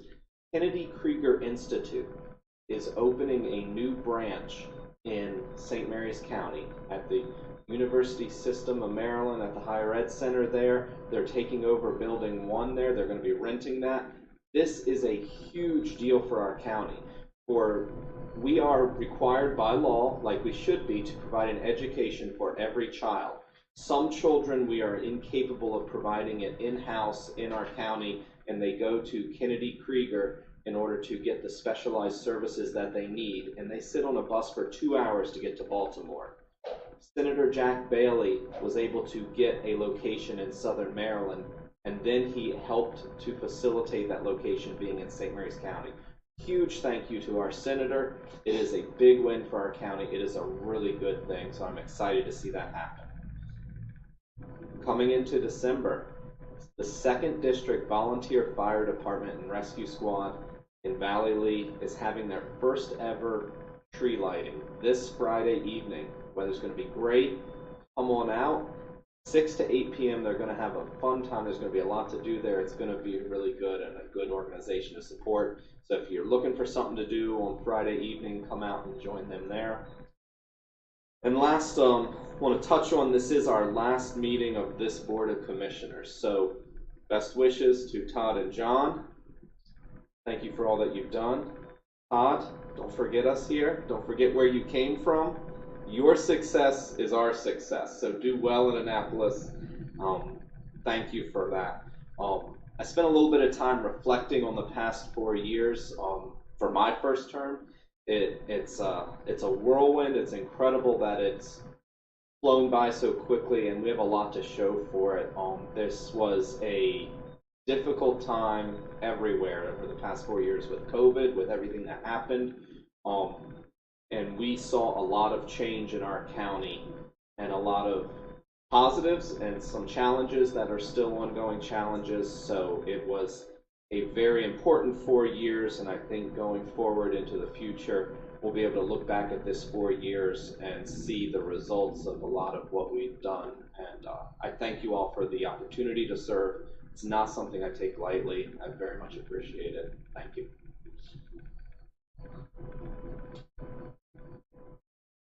Well, it's been 12 years, over 500 meetings sitting at this dais. Seriously, over 500 meetings. And every one of them has been unique and different. So I'm going to go a little bit forward, then I'm going to go back. As the other commissioners brought up, it's Giving Tuesday. And as Commissioner Hewitt and Commissioner Coleman said, there's a lot of need out there. Think about the other person. Think about the Hope Food Bank. Think about sending somebody down to my buddy Schwartz at Mike's Bikes to have his turkey drive and trying to raise and feed 1,000 people. This is a great and giving community. Unfortunately, we sometimes live in a world where there's the uppers and the lowers, and the base provides a significant amount of our revenue for a small part of the population, and the other part of the population is working hard to support your small businesses. The small businesses have always been the backbone of this community, and I think in the 12 years that I've sat here as commissioner, all of the commissioners have supported the small businesses and the needs of the small businesses in this community. We've grown. We've done a lot of good things. We have a lot more things to do for the new board. The new board's in the future. There's projects I'm sad we never finished, FDR Boulevard being one of them. But we built new schools, we've built the new jails, we've built other centers, we've fixed roads. These boards that I've served on have done a tremendously good job. I want to thank the two presidents before me, President Jack Russell my first term, and President Randy Guy my last 2 terms. I want to thank all the commissioners I served with. As Commissioner Hewitt said, we've come from different angles, particularly on finance and budget. At the end of the day, we've passed 12 balanced budgets. We've left the county in good fiscal shape every year. And to the taxpayers, you should be happy about that, because we're not coming back and asking you for more money. We've used the resources we've had, we've refinanced, we've had to, we've gotten down to lower interest rates to give you money back and made us be able to do more things. I want to thank the 4 previous county administrators, John Savage, Sue Sabo, Becky Bridget, and David Weisskopf, for their help in helping me along the way, giving me guidance and help. The new board will learn, you know, your county administrator is invaluable. You will also learn along the way the importance of your staff. And I want to thank all the staff members who have been out there for the help that they've given me and the confidence that they've given me to do my job and for us to do our job. But not just for the directors, but it's the entire staff. When I can go out to Public Works and Transportation and go in the back and talk to the guys driving the trucks to see what's going on, makes me feel good. When I go to land use, or I go over to see Shep's boys at Rex and Parks, you know, good things are happening and good things are getting done. As I said, we've done a lot. We're going to go forward. I'm honored to be able to go to Annapolis and serve. It's going to be a lot different when, you know, if you know how to count at this table, you count to 3, you win. You go to Annapolis, 141 delegates, 39 Republicans. I can do my math, okay? I figured this out a little while ago, knowing that, you know, that one vote out of 141 isn't really as significant as 1 out of 5, but, you know, that's how this is, this is how this job is. And I think as a commissioner going forward, as Commissioner Hughes and Delegate Clark, you know, 12 years as a commissioner is a lot of knowledge to impart going up there, because a lot of people just understand how county government works at the ground level, in the state level, impact the 5 people sitting at this table and you as taxpayers. So with that, there's one thing I've always done or tried to do along the way at your sports update. So I want to close a little sports update. 2 o'clock today, Iran versus US for the World Cup knockout round. Fox TV will be carrying it. If you want to watch it, hey, guess what? Go USA. Hope they get those 3 points so that they can move to the knockout round. And also, as Commissioner Hughes said, it was 7 inches of snow in Buffalo. But there's one thing I say, go Bills, okay? I will never stop this. Everybody can be a different sports team, but we can get through 7 inches of snow. We go to Detroit 2 times to play. Go Bills. We're going to get to that Super Bowl one of these years, and we're going to win it. I just don't know what it is. So with that, again, to everyone out there, from the bottom of my heart, from the bottom of my family's heart, thank you for everything you've done. Thank you for all the support you've given me. And I'm going to miss you. But, you know, I'm not going far. My phone's always there. And as Walter Cronkite said, that's the way it is. November 29th, 2022, meeting adjourned. We have a motion. Close session. Preemptive gavel. Preemptive gavel. Okay, we have to have a motion to go to closed session, please. I move to enter into closed session to discuss real property. Second. We're going to closed session. Thank you very much. And then, work it on. Thank you.